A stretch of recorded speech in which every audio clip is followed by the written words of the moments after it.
ವೀಕ್ಷಕರೇ ನಮಸ್ಕಾರ. ಕೊರೋನಾ ಎಚ್ಚರ ವಿಶೇಷ ಬುಲೆಟಿನ್ಗೆ ಸ್ವಾಗತ. ನೇರ ಪ್ರಸಾರ ಕಾರ್ಯಕ್ರಮ ಇದು.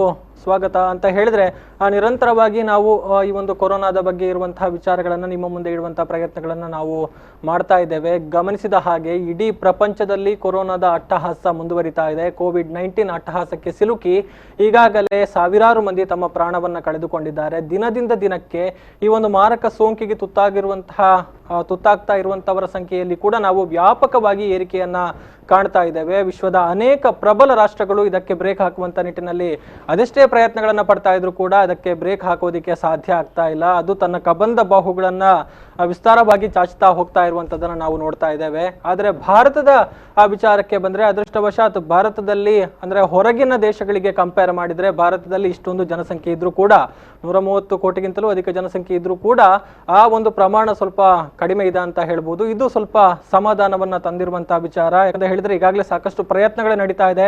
ಇದಕ್ಕೆ ಬ್ರೇಕ್ ಹಾಕುವಂತ ನಿಟ್ಟಿನಲ್ಲಿ, ಮಾರಕ ಸೋಂಕಿಗೆ ಕಡಿವಾಣವನ್ನ ಹಾಕುವಂತ ನಿಟ್ಟಿನಲ್ಲಿ ಸಾಕಷ್ಟು ಮುಂಜಾಗ್ರತಾ ಕ್ರಮಗಳನ್ನ ತೆಗೆದುಕೊಳ್ಳಲಾಗಿದೆ. ಅದರ ಒಂದು ಭಾಗವಾಗಿ ನಾವು ಈಗ ಲಾಕ್ಡೌನ್ ಅವಧಿಯಲ್ಲಿ ಇದ್ದೇವೆ ಅನ್ನುವಂಥದ್ದನ್ನ ಗಮನಿಸಬಹುದು. ಈಗಾಗಲೇ ಪ್ರಧಾನಿ ನರೇಂದ್ರ ಮೋದಿ ಅವರು ಕರೆಯನ್ನ ಕೊಟ್ಟಿರುವ ಹಾಗೆ ಏಪ್ರಿಲ್ 14ರವರೆಗೆ ಇರುವಂತಹ ಲಾಕ್ಡೌನ್ ಅವಧಿ ಏನಿದೆ ಇದಕ್ಕೆ ಎಲ್ಲರೂ ಕೂಡ ಒಂದು ಒಗ್ಗಿಕೊಳ್ಳುವಂತಹ ವಿಚಾರಗಳನ್ನ ನಾವು ಈಗ ನೋಡ್ತಾ ಇದ್ದೇವೆ. ಇನ್ನು 1-2 ವಾರಗಳ ಕಾಲ ಒಂದು ಅವಧಿ ಇರುತ್ತೆ.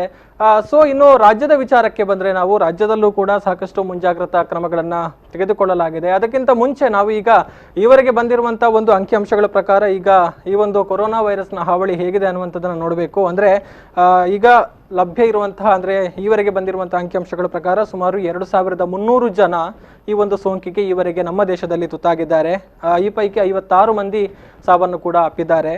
156 ಮಂದಿ ಗುಣಮುಖರಾಗಿ ಅಂದ್ರೆ ಸೋಂಕಿಗೆ ತುತ್ತಾದವರು ಗುಣಮುಖರಾಗಿ ಆಸ್ಪತ್ರೆಯಿಂದ ಡಿಸ್ಚಾರ್ಜ್ ಕೂಡ ಆಗಿದ್ದಾರೆ ಅನ್ನುವಂಥದ್ದನ್ನ ನೋಡಬಹುದು.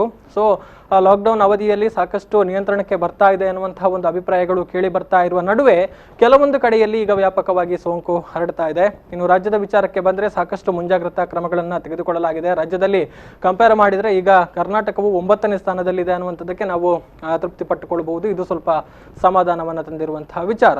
ಇನ್ನು ಈ ಒಂದು ಲಾಕ್ಡೌನ್ ಅವಧಿಯಲ್ಲಿ ನಾವು ಅನೇಕ ವಿಚಾರಗಳನ್ನ ಕಾಣಬಹುದು. ಅಂದ್ರೆ ವಸ್ತುಗಳ ಪೂರೈಕೆ ಇರ್ಬೋದು, ಇನ್ನಿತರ ವಿಚಾರಗಳಿರ್ಬೋದು, ಎಲ್ಲೋ ಒಂದು ಕಡೆ ಸ್ವಲ್ಪ ಜನರಿಗೆ ಸ್ವಲ್ಪ ಇರಿಸು ಮುರಿಸನ್ನು ಉಂಟು ಮಾಡ್ತಾ ಇದೆ. ಜನರು ಎಲ್ಲೋ ಸ್ವಲ್ಪ ತೊಂದರೆಗೆ ಸಿಲುಕಿದ್ದಾರೆ ಎನ್ನುವಂತಹ ವಿಚಾರಗಳು ಕೂಡ ಇರುವಂತದ್ದು. ಸೊ ನಮ್ಮ ದಕ್ಷಿಣ ಕನ್ನಡ ಜಿಲ್ಲೆಯಲ್ಲೂ ಕೂಡ ಸಾಕಷ್ಟು ವಿಚಾರಗಳು ಆಗಿದೆ. ಈವರೆಗೆ ಅನೇಕ ಬೆಳವಣಿಗೆಗಳನ್ನು ನಮ್ಮ ಜಿಲ್ಲೆ ಈ ಒಂದು ಲಾಕ್ಡೌನ್ನ ಇಷ್ಟರವರೆಗಿನ ಅವಧಿಯಲ್ಲಿ ನಾವು ನೋಡಿದ್ದೇವೆ. ಸೊ ಈ ಎಲ್ಲಾ ವಿಚಾರಗಳ ಬಗ್ಗೆ ನಾವು ಮಾತನಾಡಬೇಕು. ಅಂದ್ರೆ ಜಿಲ್ಲೆಯ ಉಸ್ತುವಾರಿಯನ್ನು ವಹಿಸಿಕೊಂಡಿರುವಂತಹ ಸಾರಥಿ, ದಕ್ಷಿಣ ಕನ್ನಡ ಜಿಲ್ಲಾ ಉಸ್ತುವಾರಿಯ ಜವಾಬ್ದಾರಿಯನ್ನು ವಹಿಸಿಕೊಂಡಿರುವಂತಹ ಕೋಟ ಶ್ರೀನಿವಾಸ ಪೂಜಾರಿ ಅವರು ಇವತ್ತು ನಮ್ಮ ಜೊತೆಗೆ ಇದ್ದಾರೆ. ಅಂದ್ರೆ ನಿಮ್ಮಲ್ಲಿರುವಂತಹ ಯಾವುದೇ ಒಂದು ವಿಚಾರಕ್ಕೆ ಸಂಬಂಧಪಟ್ಟ ಹಾಗೆ ಗೊಂದಲಗಳಿರ್ಬೋದು ಅಥವಾ ನಿಮ್ಮಲ್ಲಿ ಪ್ರಶ್ನೆಗಳಿರ್ಬೋದು, ಏನು ಮಾಡಬೇಕು, ಇನ್ನೂ ಕೂಡ ನಿಮಗೆ ಸಮರ್ಪಕವಾದ ಮಾಹಿತಿ ಲಭಿಸದೇ ಇರಬಹುದು, ಇದೆಲ್ಲದಕ್ಕೂ ಕೂಡ ಒಂದು ಉತ್ತರವನ್ನು ಕೊಡಿಸುವಂತಹ ಪ್ರಯತ್ನವನ್ನು ನಾವು ಜಿಲ್ಲಾ ಉಸ್ತುವಾರಿ ಸಚಿವರ ಮೂಲಕ ಮಾಡ್ತಾ ಇದ್ದೇವೆ. ಸೊ ನಮ್ಮ ಜೊತೆಗೆ ಅಂದ್ರೆ ನಿಮ್ಮ ಪ್ರಶ್ನೆಗಳಿಗೆ ಉತ್ತರಿಸುವಂತಹ ಜೊತೆಗೆ ಅನೇಕ ವಿಚಾರಗಳನ್ನು ಹಂಚಿಕೊಳ್ಳೋದಕ್ಕೆ ಜಿಲ್ಲಾ ಉಸ್ತುವಾರಿ ಸಚಿವರಾಗಿರುವಂತಹ ಕೋಟ ಶ್ರೀನಿವಾಸ ಪೂಜಾರಿ ಅವರು ನಮ್ಮ ಜೊತೆ ಅತಿಥಿಗಳಾಗಿ ಕಾರ್ಯಕ್ರಮದಲ್ಲಿ ಜಾಯಿನ್ ಆಗಿದ್ದಾರೆ. ಸರ್, ಕಾರ್ಯಕ್ರಮಕ್ಕೆ ಸ್ವಾಗತ. ಎಸ್, ನೋಡ್ತಾ ಇದ್ದೇವೆ ಹೇಗೆ ಕೊರೋನಾ ವೈರಸ್ನ ಹಾವಳಿ ಮುಂದುವರಿತಾ ಇದೆ ಅನ್ನುವಂಥದ್ದನ್ನ. ಅಂದ್ರೆ ಮಂಗಳೂರಿನಲ್ಲಿ ದಕ್ಷಿಣ ಕನ್ನಡ ಜಿಲ್ಲೆಯ ವಿಚಾರಕ್ಕೆ ಬಂದ್ರೆ ಈವರೆಗೆ 9 ಪ್ರಕರಣಗಳು ಕೂಡ ಪತ್ತೆಯಾಗಿದೆ ಅನ್ನುವಂಥದ್ದನ್ನ ನೋಡಬಹುದು. ಬಳಿಕ ಯಾವುದೇ ರೀತಿಯ ಹೊಸ ಪ್ರಕರಣಗಳು ಕಳೆದ 2 ದಿನಗಳಿಂದ ರಿಪೋರ್ಟ್ ಆಗಿಲ್ಲ. ಸ್ವಲ್ಪ ಸಮಾಧಾನವನ್ನ ತಂದುಕೊಳ್ಳುವಂತಹ ವಿಚಾರ. ಸೊ ತಮ್ಮ ಒಂದು ಮೊದಲ ಪ್ರತಿಕ್ರಿಯೆ ಸರ್, ಈವರೆಗೆ ನಡೆದಿರುವಂತಹ ಒಂದು ಒಟ್ಟಾರೆ ಬೆಳವಣಿಗೆಗಳು ಆಗಿರುವಂತಹ ವಿಚಾರಗಳು, ಸೊ ಎಲ್ಲದರ ಬಗ್ಗೆ ತಮ್ಮ ಒಂದು ಮೊದಲ ಪ್ರತಿಕ್ರಿಯೆ. ಸಾಮಾನ್ಯವಾಗಿ ನಮಗಿದೆಲ್ಲ ಹೊಸ್ತು. ಬೇರೆ ಬೇರೆ ಬದುಕಿನ ಬೇರೆ ಬೇರೆ ಭಾಗಗಳನ್ನು ನಾವು ನೋಡಿದವರು.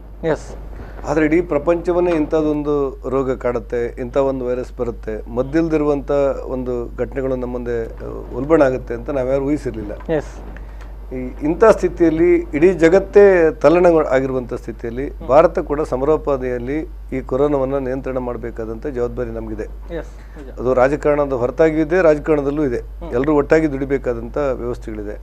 ಸದ್ಯಕ್ಕೆ ಈ ಕೊರೋನಾ ನಿಯಂತ್ರಣಕ್ಕೆ ಮನೆಯಲ್ಲಿ ಇದ್ದುಕೊಂಡು ನಿರ್ಜನ ವಾತಾವರಣ, ಹೊರಗಡೆ ನಿರ್ಜನ ವಾತಾವರಣ ಇದ್ದು ಮನೆಯಲ್ಲಿ ಇದ್ದುಕೊಂಡು ವೈರಸ್ಸನ್ನು ನಿಯಂತ್ರಣ ಮಾಡಿ ನಾವು ಈ ಕೊರೋನಾವನ್ನು ನಿಯಂತ್ರಣ ಮಾಡೋದು ಬಿಟ್ಟರೆ ಬೇರೆ ಮಾರ್ಗ ನಮ್ಗೆ ಉಳಿದಿಲ್ಲ. ಆ ಕಾರಣಕ್ಕೆ ಈ ಲಾಕ್ಡೌನು ಸೇರಿದಂತೆ ಅನೇಕ ಬಂದ್ಗಳು, ಪ್ರಕ್ರಿಯೆಗಳು, ಜನತಾ ಬಂದ್ಗಳು ಇವೆಲ್ಲ ನಡೀತಾ ಇರುವಂಥ ಸ್ಥಿತಿ. ಈ ಹಿನ್ನೆಲೆಯಲ್ಲಿ ನಾನು ತಮ್ಮ ಮೂಲಕ ಸಾರ್ವಜನಿಕರಿಗೆ ವಿನಂತಿ ಮಾಡೋದು, ಮೊನ್ನೆಯಿಂದ ಏನು ನಾವು ಮನೆಯೊಳಗೆ ಇದ್ದುಕೊಂಡೇ ಸಹಕಾರಗಳನ್ನು ಕೊಡ್ತಾ ಬಂದಿದ್ದೇವೆ, ಅದನ್ನು ಬಹಳ ಕಟ್ಟುನಿಟ್ಟಾಗಿ ಮುಂದುವರಿಸಬೇಕಾದಂಥ ಅವಶ್ಯಕತೆಗಳಿದೆ. ಇವತ್ತು ನಮ್ಮ ರಾಜ್ಯದ ಅಂಕಿಅಂಶಗಳ ಜೊತೆ ನಮ್ಮ ಜಿಲ್ಲೆದ ಅಂಕಿಅಂಶ ತಗೊಂಡ್ರೆ ಈಗ ನಾವು 9 ಪಾಸಿಟಿವ್ ಪ್ರಕರಣಗಳನ್ನು ನೋಡಿದ್ದೇವೆ. ಅದರಲ್ಲಿ 5 ಪ್ರಕರಣಗಳು 5ರಿಂದ 6 ಕಾಸರಗೋಡಿಂದ ಬಂದವರು, ಮತ್ತು ಉಳಿದ 1 ಬಿಟ್ಟರೆ ಉಳಿದೆಲ್ಲವೂ ಕೂಡ ವಿದೇಶದಿಂದ ಬಂದಿರುವಂಥ ವ್ಯಕ್ತಿಗಳ ಮೂಲಕ ಇದು ಪ್ರಕಟ ಆಗಿರುವುದು, ಪಾಸಿಟಿವ್ ಬಂದಿರೋದು ನಮ್ಗೆ ಅರ್ಥ ಆಗುತ್ತೆ. ಈ ಹಿನ್ನೆಲೆಯಲ್ಲಿ ಇದರ ಘಟನೆಯ ಗಂಭೀರತೆಯನ್ನು ನಾವು ಅರ್ಥ ಮಾಡಿಕೊಂಡು ಜನಸಂದಣಿಯಿಂದ ಮುಕ್ತರಾಗಿ ಮನೆಯೊಳಗಿದ್ದುಕೊಂಡೇ ಕೊರೋನಾವನ್ನು ನಿಯಂತ್ರಣ ಮಾಡಬೇಕು ಅನ್ನೋದು ನನ್ನ ಕೋರಿಕೆ, ಮನವಿ. ಆದರೆ ಕೆಲವು ಸಮಸ್ಯೆಗಳಿದೆ, ನಾ ಇಲ್ಲ ಅಂತ ಹೇಳಿಲ್ಲ. ನಾಳೆ ದೈನಂದಿನ ಬದುಕಿಗೆ ಏನು ಮಾಡೋಣ, ಕೂಲಿ ಇಲ್ದಿದ್ದವ್ರು ಏನು ಮಾಡೋಣ, ಕೆಲಸಕ್ಕೆ ಹೋಗೋರು ಏನು ಮಾಡೋಣ, ಸಾಮಗ್ರಿಗಳನ್ನು ಖರೀದಿ ಮಾಡ್ಕೊಂಡು ಏನು ಮಾಡೋಣ, ಹಾಲಿಗೆ ಔಷಧಿಗೆ ಏನು ಮಾಡೋಣ ಅನ್ನುವಂಥ ಚರ್ಚೆಗಳಿದೆಯಲ್ಲ, ಅದಕ್ಕೆಲ್ಲ ಜಿಲ್ಲಾಡಳಿತ ಒಂದು ರೀತಿ ಕೂಲಂಕುಷವಾಗಿ ಪರಿಶೀಲನೆ ಮಾಡಿ ಜನಪ್ರತಿನಿಧಿಗಳು, ಬೇರೆ ಬೇರೆ ಆಯ್ಕೆಡಿನ ಅಧಿಕಾರಿಗಳು ಹಿರಿಯ ಜೊತೆ ಚರ್ಚೆ ಮಾಡಿ ಒಂದು ಸೂತ್ರವನ್ನು ಮಾಡ್ತಾ ಇದ್ದೇವೆ. ಈ ವ್ಯವಸ್ಥೆಗೆ ಇದೊಂದು ಕಠಿಣ ಅಂತ ತೋರ್ಬೋದು ನಿಮಗೆ, ಈ ನಿರ್ಧಾರಗಳು ನಮ್ಗೆ ಕಠಿಣ ಆಯಿತು, ಇದ್ದಕ್ಕಿದ್ದಂಗೆ 3 ದಿವಸ ಬಂದ್ ಮಾಡಿದಿರಿ ನೀವು, ದಿವಸ ನಮ್ಗೆ ಓಪನ್ ಮಾಡಬೇಕಿತ್ತು ಅಂತ ಇರ್ಬೋದು. ಆದರೆ ಈ ಕೊರೋನಾ ನಿಯಂತ್ರಣ ಮಾಡಲಿಕ್ಕೆ ಬೇರೆ ದಾರಿ ಇಲ್ಲದೆ ಇರುವುದರಿಂದ ಇಂಥ ಕಠಿಣ ನಿರ್ಧಾರವನ್ನು ತೆಗೆದುಕೊಳ್ಬೇಕಾಗುತ್ತೆ. ನಾವು ಎಲ್ಲರೂ ಒಟ್ಟಾಗಿ ಒಂದಾಗಿ ಇದನ್ನು ನಿಯಂತ್ರಣಕ್ಕೆ ಶ್ರಮವಹಿಸಿ ದುಡಿಬೇಕು. ಜಿಲ್ಲಾಡಳಿತ ನಿಮ್ಮ ಜೊತೆಯಲ್ಲಿದೆ ಮತ್ತು ನೀವು ಸಹಕಾರ ಕೊಡಿ ಅನ್ನುವಂಥ ವಿನಂತಿಯನ್ನು ತಮ್ಮ ಮೂಲಕ ಮಾಡ್ತೇನೆ. ಓಕೆ, ಅಂದ್ರೆ ಈಗ ಮುಖ್ಯವಾಗಿ ಈಗಾಗಲೇ ಏನು ಈ ರೀತಿ ಆಹಾರ ಇಲ್ಲ ಅಂತ ಸಂಕಷ್ಟಕ್ಕೆ ತುತ್ತಾಗಿದ್ದಾರೆ ಬಡವರು ಇರ್ಬೋದು, ಅಂದ್ರೆ ಎಲ್ಲರಿಗೂ ಕೂಡ ರೇಷನ್ ಅನ್ನುವಂತ ಒಂದು ವ್ಯವಸ್ಥೆ ಇದೆ. ಆ ರೇಷನ್ ಮೂಲಕ ಪಡಿತರವನ್ನು ವಿತರಿಸುವಂತಹ ಕೆಲಸ ಕೂಡ ಆರಂಭಗೊಂಡಿದೆ. ಈಗ ಏಪ್ರಿಲ್ ತಿಂಗಳ ಪಡಿತರ ವಿತರಣೆ ಕೂಡ ಆರಂಭಗೊಂಡಿದೆ. ಆದ್ರೆ ಬೇಕಾದಂತಹ ವಸ್ತುಗಳು ಇನ್ನೂ ಕೂಡ ತಲುಪಿಲ್ಲ ಎನ್ನುವಂತಹ ಕೆಲವೊಂದು ಆರೋಪಗಳು, ಜನರಿಂದ ದೂರುಗಳು ಕೇಳಿ ಬರ್ತಾ ಇದೆ. ಸೊ ಇದೆಲ್ಲ ಯಾವಾಗ ಸರಿಯಾಗಿ ನೀವು 2-3 ರೀತಿಯ ಭಾಗಗಳಾಗಿ ನಾವು ಈ ಸಮಸ್ಯೆಯನ್ನು ನೋಡಬೇಕು. ಓಕೆ, ಇವತ್ತು ನಮ್ಮ ದಕ್ಷಿಣ ಕನ್ನಡ ಜಿಲ್ಲೆಯಲ್ಲಿ 2,71,000 ಕುಟುಂಬಗಳಿಗೆ ನಾವು ರೇಷನ್ ಅನ್ನು ಕೊಡ್ತೇವೆ. APL ಮತ್ತು BPL ಅಂತ ವರ್ಗೀಕೃತ ಆಗಿದೆ. APL ಆದವರೆಲ್ಲ ಶ್ರೀಮಂತರ ಅಥವಾ BPL ಸಿಗದವರೆಲ್ಲ ಬಡವರ ಕೇಳಿದ್ರೆ ಇರ್ಬೋದು, ಅಲ್ಲೆಲ್ಲ ಇರ್ಬೋದು, ವ್ಯವಸ್ಥೆ ವ್ಯತ್ಯಾಸಗಳು ಇರಬಹುದು. ಆದ್ರೆ ಭಾಗಶಃ ಹೆಚ್ಚು ಕಡಿಮೆ BPL ಎಲ್ಲ ಬಡತನಕ್ಕಿಂತ ಕೆಳಗಿದ್ದವರು ಅನ್ನುವ ಕಾರಣಕ್ಕೆ ನಿನ್ನೆಯಿಂದ ಪ್ರಾರಂಭ ಮಾಡಿದ್ದೇವೆ. ಕೇಂದ್ರದಿಂದ ರಾಜ್ಯ ಸರ್ಕಾರದಿಂದ 5 kg ಅಕ್ಕಿಯನ್ನು ಉಚಿತವಾಗಿ ಕೊಡುವಂತ ಯೋಜನೆ, ಒಬ್ಬ ವ್ಯಕ್ತಿಗೆ 10 kg ಅಕ್ಕಿಯನ್ನು ನಿನ್ನೆಯಿಂದ ಕೊಡ್ಲಿಕ್ಕೆ ಪ್ರಾರಂಭ ಮಾಡಿದ್ದೇವೆ. ಒಂದು 5 ಜನ 8 ಜನ 9 ಜನ ಇದ್ರೆ ಒಂದು ಮನೆಯಲ್ಲಿ 90 kg 1 ಕ್ವಿಂಟಲ್ ಅಕ್ಕಿಗಳು ಮನೆಯನ್ನ ನಿನ್ನೆಯಿಂದ ತಲುಪ್ತೇವೆ. 2,71,000 ಕುಟುಂಬಗಳ ಪೈಕಿ ಇವತ್ತಿಗೆ ನಮ್ದು 80,000 ಕುಟುಂಬಗಳು ತಲುಪುತ್ತೆ, ನಿನ್ನೆ ಮತ್ತು ಇವತ್ತು. ಇನ್ನು 3 ದಿವಸದಲ್ಲಿ ಎಲ್ಲಾ ಬಡವರ ಮನೆಗೂ ಅಕ್ಕಿ ತಲುಪುತ್ತೆ ಅಂತ ಒಂದು ಯೋಚನೆಯಲ್ಲಿ ನಾವಿದ್ದೇವೆ. ಇನ್ನೊಂದಿರುವರು ಬಡತನ ರೇಖೆಗಿಂತ ಮೇಲಿರುವವರು, ಅಂದ್ರೆ APL ಕಾರ್ಡ್ ಸಿಕ್ಕಿದವರು. ನಾನು ಮೊದಲೇ ಒಂದು ಒಪ್ಕೊಂಡಿದ್ದೇನೆ, ಏನಂದ್ರೆ APL ಸಿಕ್ಕಿದವರು ಎಲ್ಲರೂ ಶ್ರೀಮಂತರು ಅಂತ ನಾವು ತಿಳ್ಕೊಳ್ಬೇಕಾಗಿಲ್ಲ. ಯಾವುದೋ ತಪ್ಪಾದ ಕಾರಣಗಳಿಗೋಸ್ಕರ ಬಡವನಿಗೊಬ್ಬನಿಗೆ APL ಸಿಕ್ಕಿದೆ ಅಂತ ಇದ್ರೆ, ಇವತ್ತು ನಮ್ಮ ವಿಲೇಜ್ ಅಂಗಡಿಗಳ ಮೂಲಕ ಸರ್ವೆ ಮಾಡಿಸ್ತಾ ಇದ್ದೇವೆ.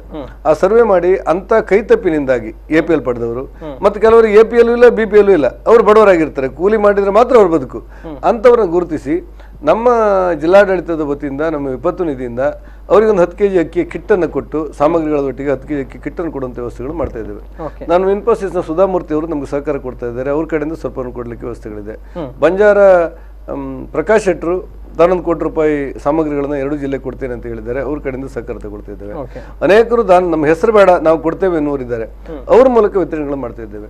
ಈ ವಿತರಣೆಗಳನ್ನ ನಾವು ಮಾಡಬೇಕು ಅಂತೇಳಿ ಅನೇಕ ಸಂಘ ಸಂಸ್ಥೆಗಳು ಮುಂದೆ ಬಂದಿವೆ. ಅವುಗಳದ್ದೇ ಒಂದು ಇದಾಗುತ್ತೆ, ಅವ್ರದ್ದು ಜನಸಂದಣಿ ಜಾಸ್ತಿ ಆಗಿಬಿಡುತ್ತೆ. ಆ ಕಾರಣಕ್ಕೆ ಎಲ್ಲರೂ ಕೂಡ ನಮ್ಮ ಜಿಲ್ಲಾಡಳಿತ ಕೊಡಿ, ನಮ್ಮ ಕಮಿಷನರ್ ಮೂಲಕ ಅಥವಾ ನಮ್ಮ RI ಮೂಲಕ, VA ಮೂಲಕ, ತಹಶೀಲ್ದಾರ್ ಮೂಲಕ ಹಂಚುವಂತ ಕೆಲಸಗಳು ಮಾಡ್ತೇವೆ ಅನ್ನುವಂತ ಮಾತು ಹೇಳಿದ್ದೇವೆ. ಒಟ್ಟಾರೆ ದಕ್ಷಿಣ ಕನ್ನಡ ಜಿಲ್ಲೆಯಲ್ಲಿ ನಿಮ್ಮ ನೆಹರು ಮೈದಾನದಲ್ಲಿರುವಂತ ಸಾಮಾನ್ಯ ವಲಸೆ ಬಂದವರಿಂದ ಪ್ರಾರಂಭವಾಗಿ ಸ್ವಲ್ಪ ಇನ್ನೂ 10 ಜನ ಮಾನಸಿಕ ಅಸ್ವಸ್ಥರು ಸೇರಿದಂತೆ ಯಾವುದೇ ಭಿಕ್ಷುಕನೇ ಆಗಿರಲಿ ಊಟ ಇಲ್ಲದೆ ಇರಬಾರ್ದು ಅನ್ನುವ ಕಾರಣಕ್ಕೋಸ್ಕರ ಸಾರ್ವಜನಿಕರು, ಸಂಘ ಸಂಸ್ಥೆಗಳು, ಸರ್ಕಾರ ಅಲ್ಲದೆ ನಮ್ಮ ದೇವಸ್ಥಾನ, ಕರ್ನಾಟಕ ರಾಜ್ಯದ 210 ದೇವಸ್ಥಾನಗಳಲ್ಲಿ, ದರ್ಜೆ ದೇವಸ್ಥಾನಗಳಲ್ಲಿ ಊಟೋಪಚಾರಗಳನ್ನು ಮಾಡಲಿಕ್ಕೆ ಬೇಕಾದಂತ ಪ್ಯಾಕೆಟ್ಗಳನ್ನು ಮಾಡಿ ಅಂತ ಹೇಳ್ತಿದ್ದೇನೆ. ಒಂದು ಕದ್ರಿ ದೇವಸ್ಥಾನದಲ್ಲಿ ದಿವಸಕ್ಕೆ ₹80,000 ವೆಚ್ಚದ ಊಟೋಪಚಾರಗಳು ರೆಡಿಯಾಗಿ ಪ್ಯಾಕೆಟ್ ಮೂಲಕ ಜನರಿಗೆ ತಲುಪ್ತಾ ಇದೆ. ಇದು ಮೇಲ್ನೋಟದಲ್ಲಿರುವಂತಹ ವ್ಯವಸ್ಥೆಗಳು. ಹಾಗಾಗಿ ಎಲ್ಲರಿಗೂ ಕೂಡ ಹಸುವಿನಿಂದ ಗೊಂದಲ ಆಗಬಾರದು ಮತ್ತು ತಲುಪಬಾರದು ಮಾಡ್ತಾ ಇದ್ದೇವೆ. ಇಷ್ಟಾಗಿಯೂ ನಾನು ತಮ್ಮ ಮೂಲಕ ಒಪ್ಕೊಳ್ಳೋದೇನೆಂದ್ರೆ ಅಲ್ಲೆಲ್ಲ ಲೋಪ ಇರಬಹುದು, ಅಂಥದ್ದೇನಾದ್ರೂ ಮನಸ್ಸಿಗೆ ಬಂದ ತಕ್ಷಣ ಎಲ್ಲ ಜಿಲ್ಲಾಧಿಕಾರಿಗಳ ಸಹಿತ ಎಲ್ಲ ಜನಪ್ರತಿನಿಧಿಗಳಲ್ಲಿ ಎಲ್ಲ ರಾಜಕೀಯ ಪಕ್ಷಗಳು ವಿನಂತಿ ಮಾಡಿದ್ದೇನೆ, ರಾಜಕಾರಣದ ಲವಲೇಶೇಷವೂ ಬರದಂತೆ ನಾವು ಒಂದೇ ಕುಟುಂಬದಂತೆ ಇದನ್ನು ಎದುರಿಸಬೇಕು ಅನ್ನುವಂತ ವಿನಂತಿ ಮಾಡಿದ್ದೇನೆ. ವಿಪಕ್ಷದ ಮುಖಂಡರು ಕೂಡ ಇದನ್ನು ಒಪ್ಪಿಕೊಂಡಿದ್ದಾರೆ. ಓಕೆ, ಅಂದ್ರೆ OTP ಬಗ್ಗೆ ಒಂದು ಗೊಂದಲ ಇದೆ. ಈ ಹಿಂದೆ ಒಂದು ಸೂಚನೆ ಬಂದಿತ್ತು, OTP ಇದ್ದವರಿಗೆ ಮಾತ್ರ ಪಡಿತರ ಪೂರೈಕೆ ಆಗುತ್ತೆ ಅಂತ. ಅಂದ್ರೆ ಕೆಲವೊಂದು ಗ್ರಾಮಾಂತರ ಭಾಗಗಳಲ್ಲಿ ಇನ್ನೂ ಆ ಮಾಹಿತಿ ತಲುಪಿಲ್ಲ ಅನ್ನುವಂತ ದೂರುಗಳು ಕೂಡ ಕೇಳಿ ಬರ್ತಾ ಇದೆ. ಇಲ್ಲ, ಪ್ರಥಮ ಬಾರಿಗೆ ರಾಜ್ಯದಲ್ಲಿ OTPಯನ್ನ ಇರುವುದು ಸರಿ ಅಂತ ಒಂದಿತ್ತು, ಯಾಕಂದ್ರೆ ಮೆಸೇಜ್ ಬಂದಾಗ ಅದು ತಲುಪಿದೆ ಅನ್ನೋದಕ್ಕೆ ನಮಗೆ ಖಾತ್ರಿ ಆಗುತ್ತೆ ಅಂತ ಹೇಳಿ. ತಮ್ಮಿಂಗ್ ಅನ್ನು ತೆಗೆದುಬಿಟ್ಟಿದ್ದೇವೆ. ಈ ಮಧ್ಯೆ ನಮ್ಮ ಸಂಘಟನೆ ರಾಜ್ಯಾಧ್ಯಕ್ಷರು ಮತ್ತು ಸಂಸದರಂತ ನಳಿನ್ ಕುಮಾರ್ ಅವರು ಆಹಾರ ಮಂತ್ರಿ ಗೋಪಾಲಯ್ಯನವರ ಜೊತೆ ಮಾತಾಡಿ ನಮ್ಮ ನಗರದಲ್ಲಿ ಏನೋ ಸಮಸ್ಯೆಗಳಾಗ್ಲಿಕ್ಕಿಲ್ಲ, ಆದ್ರೆ ಸುಳ್ಯ, ಬೆಳ್ತಂಗಡಿ, ಮೂಡಬಿದ್ರೆ ಗ್ರಾಮೀಣ ಪ್ರದೇಶಗಳಲ್ಲಿ ನಮ್ಮ ನೆಟ್ವರ್ಕ್ ಇಲ್ದಿರುವಂತ ಕಡೆ ಸಮಸ್ಯೆಗಳಾಗುತ್ತೆ ಅಂತ ಹೇಳಿದ್ರಿಂದಾಗಿ ಅವರು ನಿನ್ನೆ ಒಂದು ಆದೇಶವನ್ನು ಹೊರಡಿಸಿದ್ದಾರೆ. ನಿನ್ನೆ ಬೆಳಿಗ್ಗೆ ಒಂದು ಆದೇಶಗಳನ್ನು ಹೊರಡಿಸಿ ಇದ್ರ ಕಡ್ಡಾಯ ಅಲ್ಲ, ಜಿಲ್ಲಾಧಿಕಾರಿ ಯೋಚನೆಗೆ ಬಿಟ್ಟಿದ್ದೇವೆ ಅಂತ ಹೇಳಿದ್ದಾರೆ. ಜಿಲ್ಲಾಧಿಕಾರಿಗಳ ಜೊತೆ ಮಾತಾಡಿ ನಮ್ಮ ಎಲ್ಲಾ ತಹಶೀಲ್ದಾರ್ಗಳ ಮೂಲಕ ಸೂಚನೆ ಕೊಡಲಾಗಿದೆ, ಯಾವುದೇ ಕಾರಣಕ್ಕೆ OTP-ಗೋಸ್ಕರ ಜನರನ್ನು ಕಾಯಿಸಬೇಡಿ ಅಂತ ಹೇಳಿ. ಆ ಸಾಲುಗಳಲ್ಲೂ ಕೂಡ ಸಾಮಾಜಿಕ ಅಂತರವನ್ನು ಕಾಯ್ದುಕೊಳ್ಳಲಿಕ್ಕೆ ಒಂದು ಗೆರೆಗಳನ್ನು ನಿರ್ಮಾಣ ಮಾಡಿ ಅಥವಾ ವೃತ್ತಗಳ ನಿರ್ಮಾಣ ಮಾಡಿ ಅದರಲ್ಲೇ ಜನರನ್ನು ಬಿಟ್ಟು ಮಾಡಬೇಕು ಅಂತ ಹೇಳಿದ್ದೇವೆ. ಆದ್ರೆ ಕೆಲವು ಕಡೆ ಜನ ಕೇಳ್ತಾ ಇಲ್ಲ, ನಿಮ್ಗೆ ಗೊತ್ತಿದೆಲ್ಲ, ಹೋಗಿ ನುಗ್ಗಿಬಿಟ್ಟಿದ್ದಾರೆ. ಅಂತ ಕಡೆಯೂ ಕೂಡ OTP-ಯನ್ನು ವಿರಹಿತಪಡಿಸಿ ನೀವು ಕೊಡಿ ಅಂತ ಹೇಳಿದ್ರೆ ಆ ಕಾರ್ಯಗಳು ಕೂಡ ನಡೀತಾ ಇದೆ. Okay, S.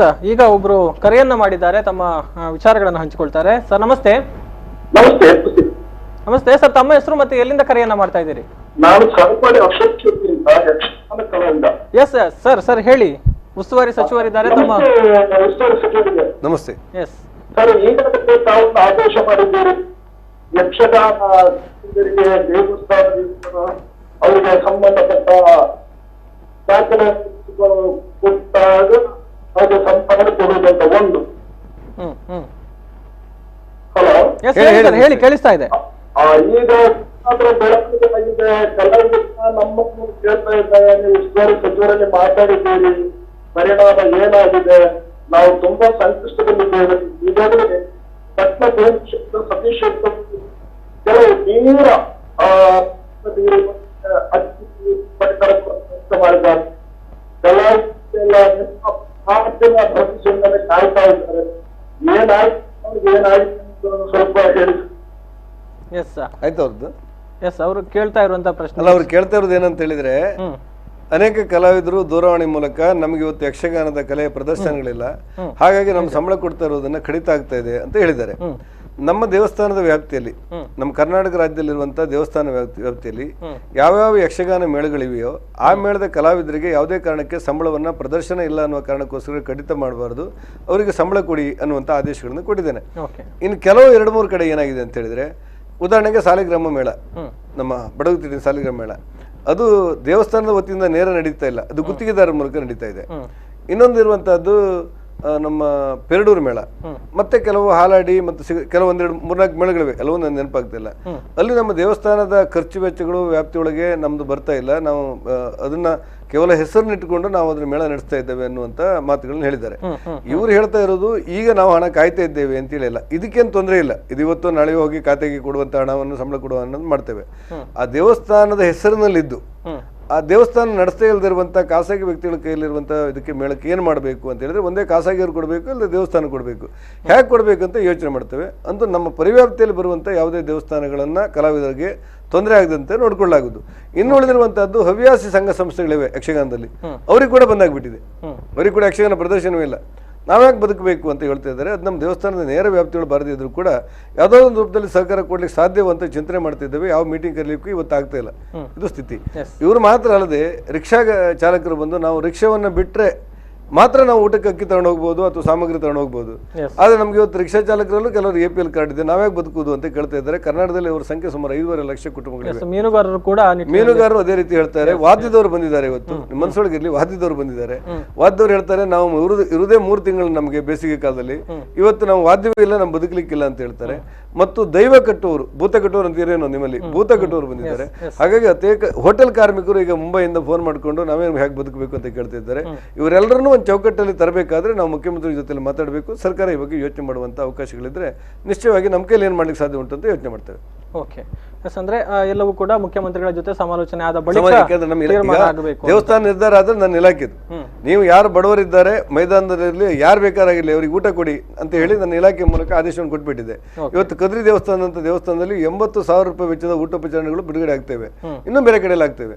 ಆದ್ರೆ ಉಳಿದ ಆಟೋ ರಿಕ್ಷಾ ಚಾಲಕರಿಗೆ ಕೊಡುವಾಗ, ಬೇರೆಲ್ಲರಿಗೆ ಕೊಡುವಾಗ ಒಂದೇ ತೀರ್ಮಾನ ತಗೊಳ್ಳಿಕ್ಕೆ ನನ್ನ ವಿವೇಚನೆ ವ್ಯಾಪ್ತಿಯಲ್ಲಿ ಬರೋದಿಲ್ಲ. ಅದು ಸರ್ಕಾರ ಜೊತೆಲಿ ಮಾತಾಡ್ತೇವೆ.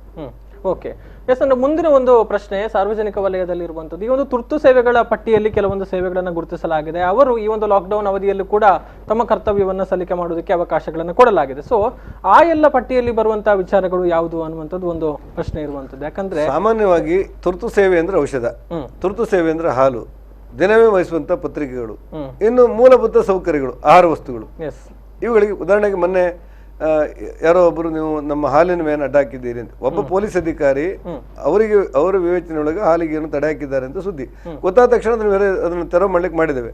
ಈ ಮಧ್ಯೆ ಹಾಲು 2 ದಿವಸ ಬಂದಾಗಿದೆ. ನಾವು ಎಲ್ಲಿವರೆಗೆ ಹೇಳಿದ್ದೇವೆ ಅಂತ ಹೇಳಿದ್ರೆ, ದಿನಸಿ ಅಂಗಡಿಗಳು ಬಂದಾದ್ರೆ ಹಾಲಿನ ಪ್ಯಾಕೆಟ್ನ ಹೊರಗಿಟ್ಟು ಮಾರಾಟ ಮಾಡಬೇಕು ಅಂತ ಹೇಳಿ, ಮತ್ತು ಹಾಲು ಖರೀದಿ ಮಾಡುವಂತ ಯಾವ ರೈತರಿದ್ದಾರೆ ಅವ್ರು ಹಾಲು ತಗೊಂಡು ಬಂದ್ರೆ ಅವರಿಗೆ ಸಾಮಾಜಿಕ ಅಂತರದ ಗೆರೆ ಹಾಕಿ ಒಬ್ಬೊಬ್ಬರನ್ನೇ ತೆಗೆದುಕೊಂಡು ಯಾವುದೇ ಒತ್ತಡ ಇಲ್ಲದೆ ಕಳಿಸಬೇಕು ಅಂತಲೂ ಕೂಡ ಹೇಳಿದ್ದೇವೆ. ಆದ್ರೆ ಅಲ್ಲಿಗ ತಪ್ಪು ಗ್ರಹಿಕೆಯಿಂದಾಗಿ ಅಲ್ಲೆಲ್ಲೋ ಒಂದು ಸಣ್ಣ ಪುಟ್ಟ ಸಮಸ್ಯೆಗಳಾಗಿರ್ಬೋದು. ಆದ್ರಿಂದ ಹಾಲಿಗೆ ಯಾವುದೇ ನಿರ್ಬಂಧಗಳಿಲ್ಲ ಮತ್ತು ನಮ್ಮ ರೇಷನ್ ಕೊಡುವುದಕ್ಕೆ ಯಾವುದೇ ಸಂಬಂಧಗಳಿಲ್ಲ. ಸಗಟು ವಾಹನಗಳು, ಆಹಾರ ವಸ್ತುಗಳು ಮತ್ತು ತರಕಾರಿಗೆ ಯಾವುದೇ ನಿರ್ಬಂಧಗಳಿಲ್ಲ.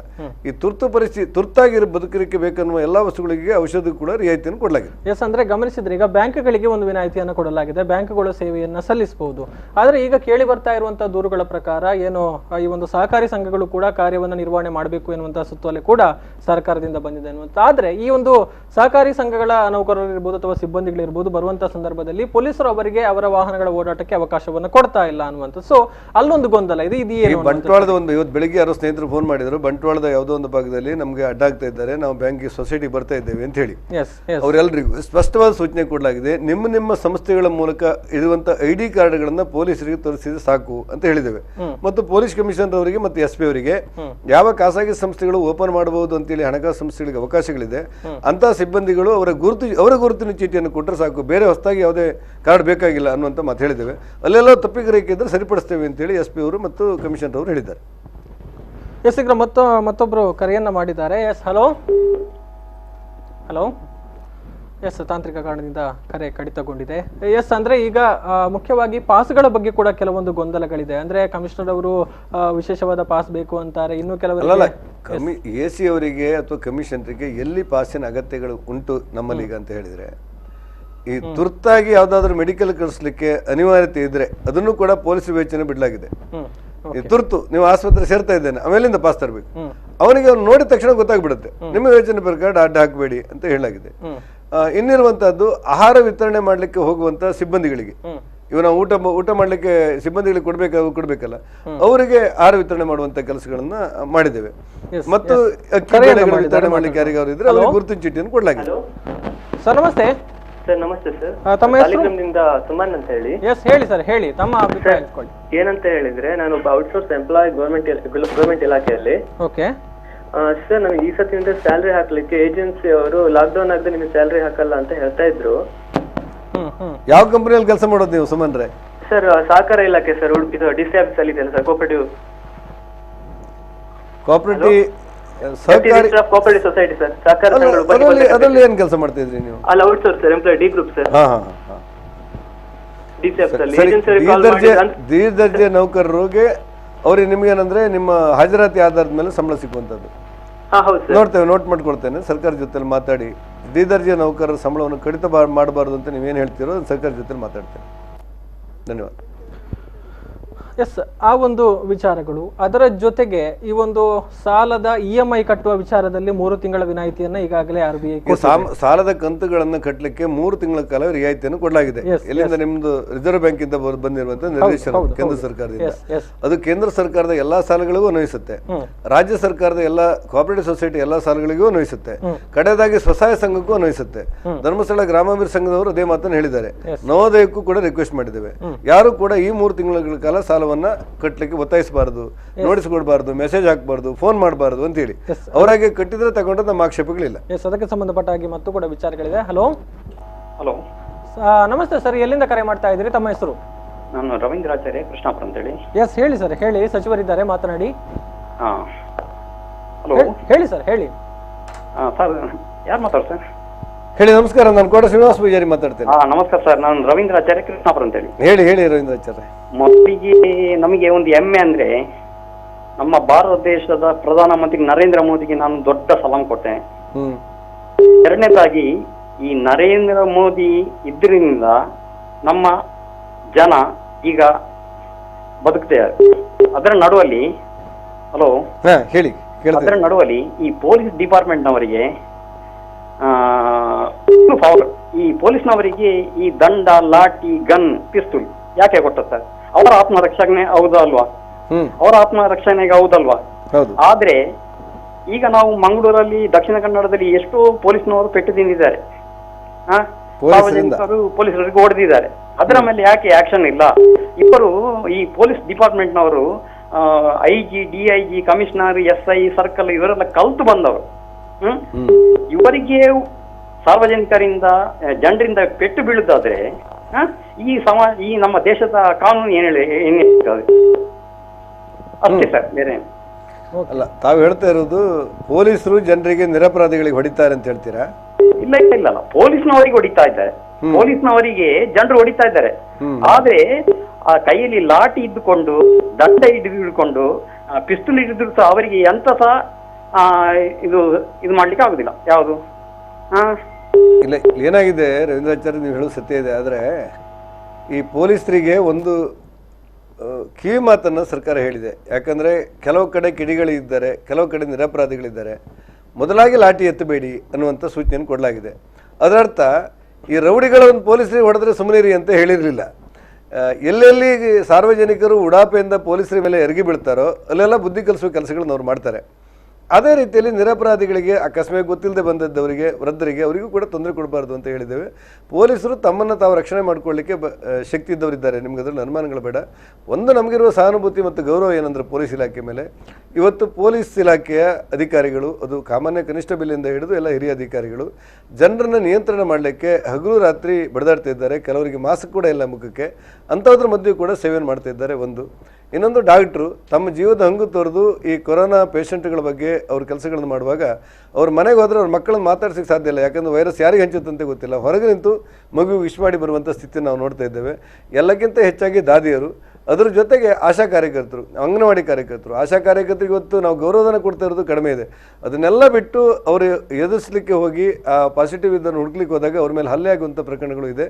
ನಾನು ನಮ್ಮ ಈ ಮಾಧ್ಯಮದ ಮೂಲಕ ಅವರಿಗೆಲ್ಲರಿಗೂ ಕೂಡ, ನೀವೆಲ್ಲರೂ ಕೂಡ ಈ ಸಮಾಜವನ್ನು ಒಳಿತು ಮಾಡಲಿಕ್ಕೋಸ್ಕರ ನೀವು ಬಡದಾಡ್ತಾ ಇದ್ದೀರಿ, ನಿಮಗಾಗಿರುವಂಥ ನೋವು ಮರೆತು ಕೆಲಸ ಮಾಡ್ತಾ ಇದ್ದೀರಿ. ನಿಮಗೆ ನಾನು ಸರ್ಕಾರದ ಪರವಾಗಿ ಅಭಿನಂದನೆ ಹೇಳ್ತೇನೆ ಅನ್ನುವಂಥ ಮಾತು ಹೇಳ್ತೇನೆ. ಮತ್ತು ಪೊಲೀಸರು ಗಟ್ಟಿಯಾಗಿದ್ದಾರೆ, ಅವರಿಗೆ ಶಕ್ತಿ ಇದೆ, ಆತಂಕ ಬೇಡ ನಿಮಗೆ. ಎಸ್, ತಮ್ಮ ಪ್ರಶ್ನೆಗೆ ಉತ್ತರ ಸಿಗಿತು ಅಂತ ಅಂದ್ಕೊಳ್ತೇವೆ. ಎಸ್, ಅನೇಕ ಪ್ರಶ್ನೆಗಳಿದೆ, ಅದರ ಬಗ್ಗೆ ಕೂಡ ಮಾಹಿತಿಯನ್ನು ಪಡೆದುಕೊಳ್ಳಬೇಕು. ವೀಕ್ಷಕರೇ, ತಾವು ಕೂಡ ಕರೆಯನ್ನು ಮಾಡಬಹುದು, ತಮ್ಮಲ್ಲಿರುವಂತಹ ಪ್ರಶ್ನೆಗಳನ್ನು ಕೇಳಬಹುದು. ಆದರೆ ಅದಕ್ಕೂ ಮುನ್ನ ಒಂದು ಪುಟ್ಟ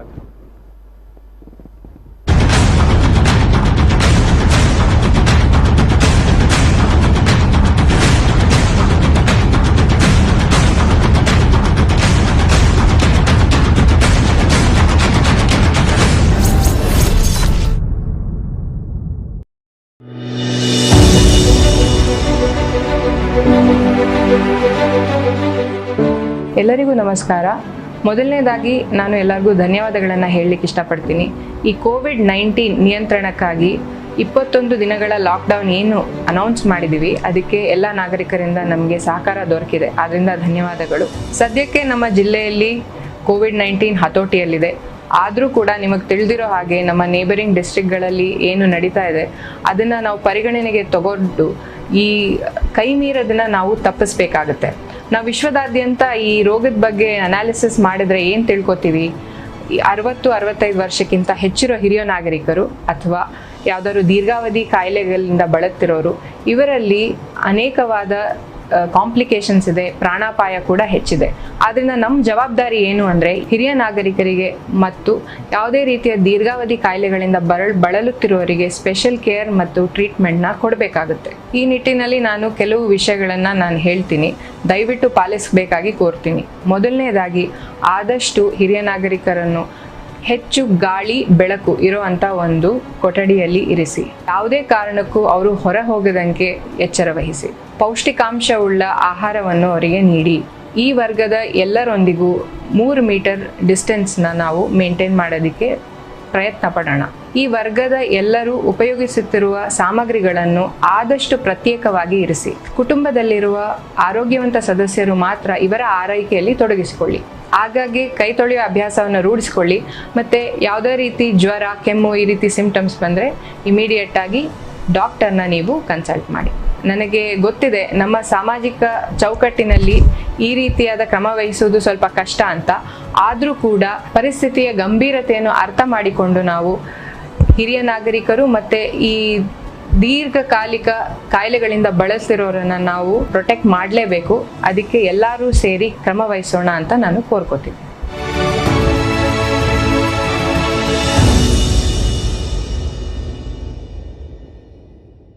ಮಾನವನ ದೇಹದ ರಕ್ತನಾಳಗಳಲ್ಲಿ ಹರಿಯುವ ಚಲಿಸುವ ರಕ್ತವು ಸಾಮಾನ್ಯಕ್ಕಿಂತ ಅಧಿಕ ಒತ್ತಡದಲ್ಲಿ ಹರಿಯುವ ಚಲಿಸುವ ಕ್ರಿಯೆಯೇ ಅಧಿಕ ರಕ್ತದೊತ್ತಡ. ಪದೇ ಪದೇ ತಲೆನೋವು, ತಲೆ ತಿರುಗುವುದು, ಉಸಿರಾಟದ ಸಮಸ್ಯೆ, ದೃಷ್ಟಿಯ ಸಮಸ್ಯೆಗಳು, ಅನಿಯಮಿತ ಹೃದಯದ ಬಡಿತ ಇವೆಲ್ಲವೂ ಅಧಿಕ ರಕ್ತದೊತ್ತಡದ ಲಕ್ಷಣಗಳು. ಇದೆಲ್ಲ ಕಂಡುಬಂದರೆ ತಕ್ಷಣವೇ ಹತ್ತಿರದ ಆಸ್ಪತ್ರೆಗೆ ಭೇಟಿ ನೀಡಿ ಚಿಕಿತ್ಸೆ ಪಡೆದುಕೊಳ್ಳಿ.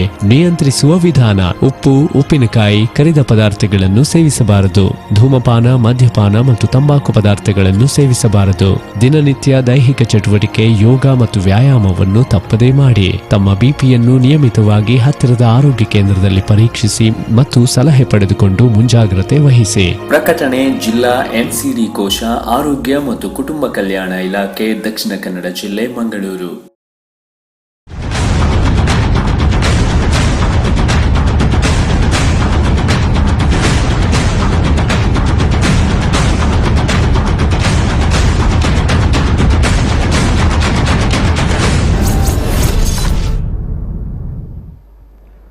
ಮತ್ತೊಮ್ಮೆ ಸ್ವಾಗತ. ಕೊರೋನಾ ಎಚ್ಚರ ವಿಶೇಷ ನೇರ ಪ್ರಸಾರ ಕಾರ್ಯಕ್ರಮಕ್ಕೆ ನಮ್ಮ ಜೊತೆಗೆ ಜಿಲ್ಲಾ ಉಸ್ತುವಾರಿ ಸಚಿವರಾಗಿರುವಂತಹ ಕೋಟ ಶ್ರೀನಿವಾಸ ಪೂಜಾರಿ ಅವರಿದ್ದಾರೆ. ವೀಕ್ಷಕರೇ, ತಾವು ಕೂಡ ತಮ್ಮಲ್ಲಿರುವಂತಹ ಪ್ರಶ್ನೆಗಳಿದ್ರೆ ಕೇಳಬಹುದು. ಆದ್ರೆ ಈ ಸಂದರ್ಭದಲ್ಲಿ ಒಂದು ವಿನಂತಿ, ಈಗ ಏನು ಕಾರ್ಯಕ್ರಮವನ್ನ ತಾವು ವೀಕ್ಷಿಸ್ತಾ ಇದ್ದೀರಿ, ಈ ಸಂದರ್ಭದಲ್ಲಿ ಯಾರಾದ್ರೂ ಒಬ್ಬರು ಕರೆ ಮಾಡಿರುವಂತಹ ವ್ಯಕ್ತಿ ತಮ್ಮಲ್ಲಿರುವಂತಹ ಪ್ರಶ್ನೆಗಳನ್ನ ಕೇಳಿದ್ರೆ ದಯವಿಟ್ಟು ತಮ್ಮಲ್ಲಿರುವಂತಹ ಪ್ರಶ್ನೆಗಳು ಕೂಡ ಅದೇ ಆಗಿದ್ರೆ ದಯವಿಟ್ಟು ತಾವು ಕರೆಯನ್ನ ಮಾಡಬೇಕಾಗಿರುವಂತಹ ಅವಶ್ಯಕತೆಗಳಿಲ್ಲ. ಯಾಕಂತ ಹೇಳಿದ್ರೆ ತಮ್ಮಲ್ಲಿರುವಂತಹ ಪ್ರಶ್ನೆಗಳಿಗೆ ಮೊದಲೇ ಉತ್ತರ ಸಿಕ್ಕಿರುತ್ತೆ ಅನ್ನುವಂತಹ ಒಂದು ಅಭಿಪ್ರಾಯ ನಮ್ದು. ಹೀಗಾಗಿ ಏನು ಅನೇಕ ಹೊಸ ವಿಚಾರಗಳನ್ನ ಇಟ್ಟುಕೊಂಡು ಅಥವಾ ಹೊಸ ಸಂಶಯಗಳು, ಅನುಮಾನಗಳಿದ್ದವರು ಕರೆಯನ್ನ ಮಾಡುವಂತದಕ್ಕೆ ಅವಕಾಶಗಳನ್ನ ಕೊಡಬೇಕು ಅನ್ನುವಂತ ವಿನಂತಿಯನ್ನ ಮಾಡ್ತಾ ಇದ್ದೇನೆ. ಎಸ್, ನಮ್ಮ ಜೊತೆಗಿದ್ದಾರೆ ಜಿಲ್ಲಾ ಉಸ್ತುವಾರಿ ಸಚಿವರು. ಸರ್, ಕಾರ್ಯಕ್ರಮಕ್ಕೆ ಮತ್ತೊಮ್ಮೆ ಸ್ವಾಗತ.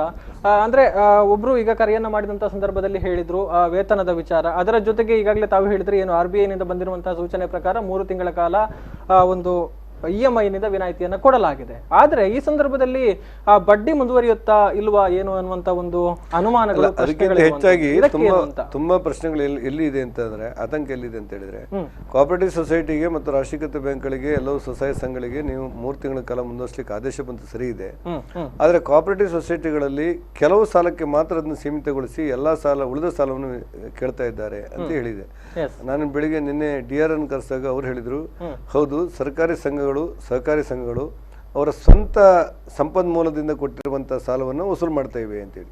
ಅದಕ್ಕೆ ಕೂಡ ನಿನ್ನೆ ನಮ್ಮ ಸಹಕಾರಿ ಮಂತ್ರಿಗಳ ಜೊತೆಯಲ್ಲಿ ಮಾತಾಡಿ ಅದಕ್ಕೆ ಪುನಃ ಹೊಸ ಸುತ್ತೋಲೆ ತಂದು, ಯಾವುದೇ ಕಾರಣಕ್ಕೆ ನೀವು ಸ್ವಂತ ಸಾಲವನ್ನು ಕೊಟ್ಟಿರಬಹುದು, ಆದರೆ ಅದು ಕೂಡ 3 ತಿಂಗಳ ಕಾಲ ಮುಂದುವರಿಸಲಿಕ್ಕೆ ಅವಕಾಶ ಮಾಡಿಕೊಡ್ಬೇಕು ಅನ್ನುವಂತ ಸೂಚನೆಯನ್ನು ಕೊಡಲಾಗಿದೆ. ಹಾಗೆ ನಮ್ಮಲ್ಲಿ ಏನು ಗೊಂದಲ ಇಲ್ಲ. ಇನ್ನು ತಾವು ಹೇಳ್ತಾ ಇರೋದು, ಈಗ ನೀವು ಮುಂದುವರಿಸಿದ್ರಲ್ಲ, ಆ ಮುಂದುವರಿಸೋ ಸಾಲಕ್ಕೆ ಬಡ್ಡಿ ಉಂಟಾ ಇಲ್ವಾ ಅಂತ ಹೇಳಿ, ಅದ್ರ ಬಗ್ಗೆ ನಿರ್ಧಾರ ಆಗಿಲ್ಲ. ಅದ್ರ ಬಗ್ಗೆ ನಿರ್ಧಾರ ಇಲ್ಲ. ದಂಡನೆ ಬಡ್ಡಿ ಅಂತೂ ಇಲ್ಲ. ಈ ಸರಳ ಬಡ್ಡಿನ ಏನ್ ಮಾಡ್ಬೇಕಂತ ಯೋಚನೆ ಮಾಡ್ತೇವೆ. ಸರ್ಕಾರ ಜೊತೆ ಮಾತಾಡ್ಬೇಕು.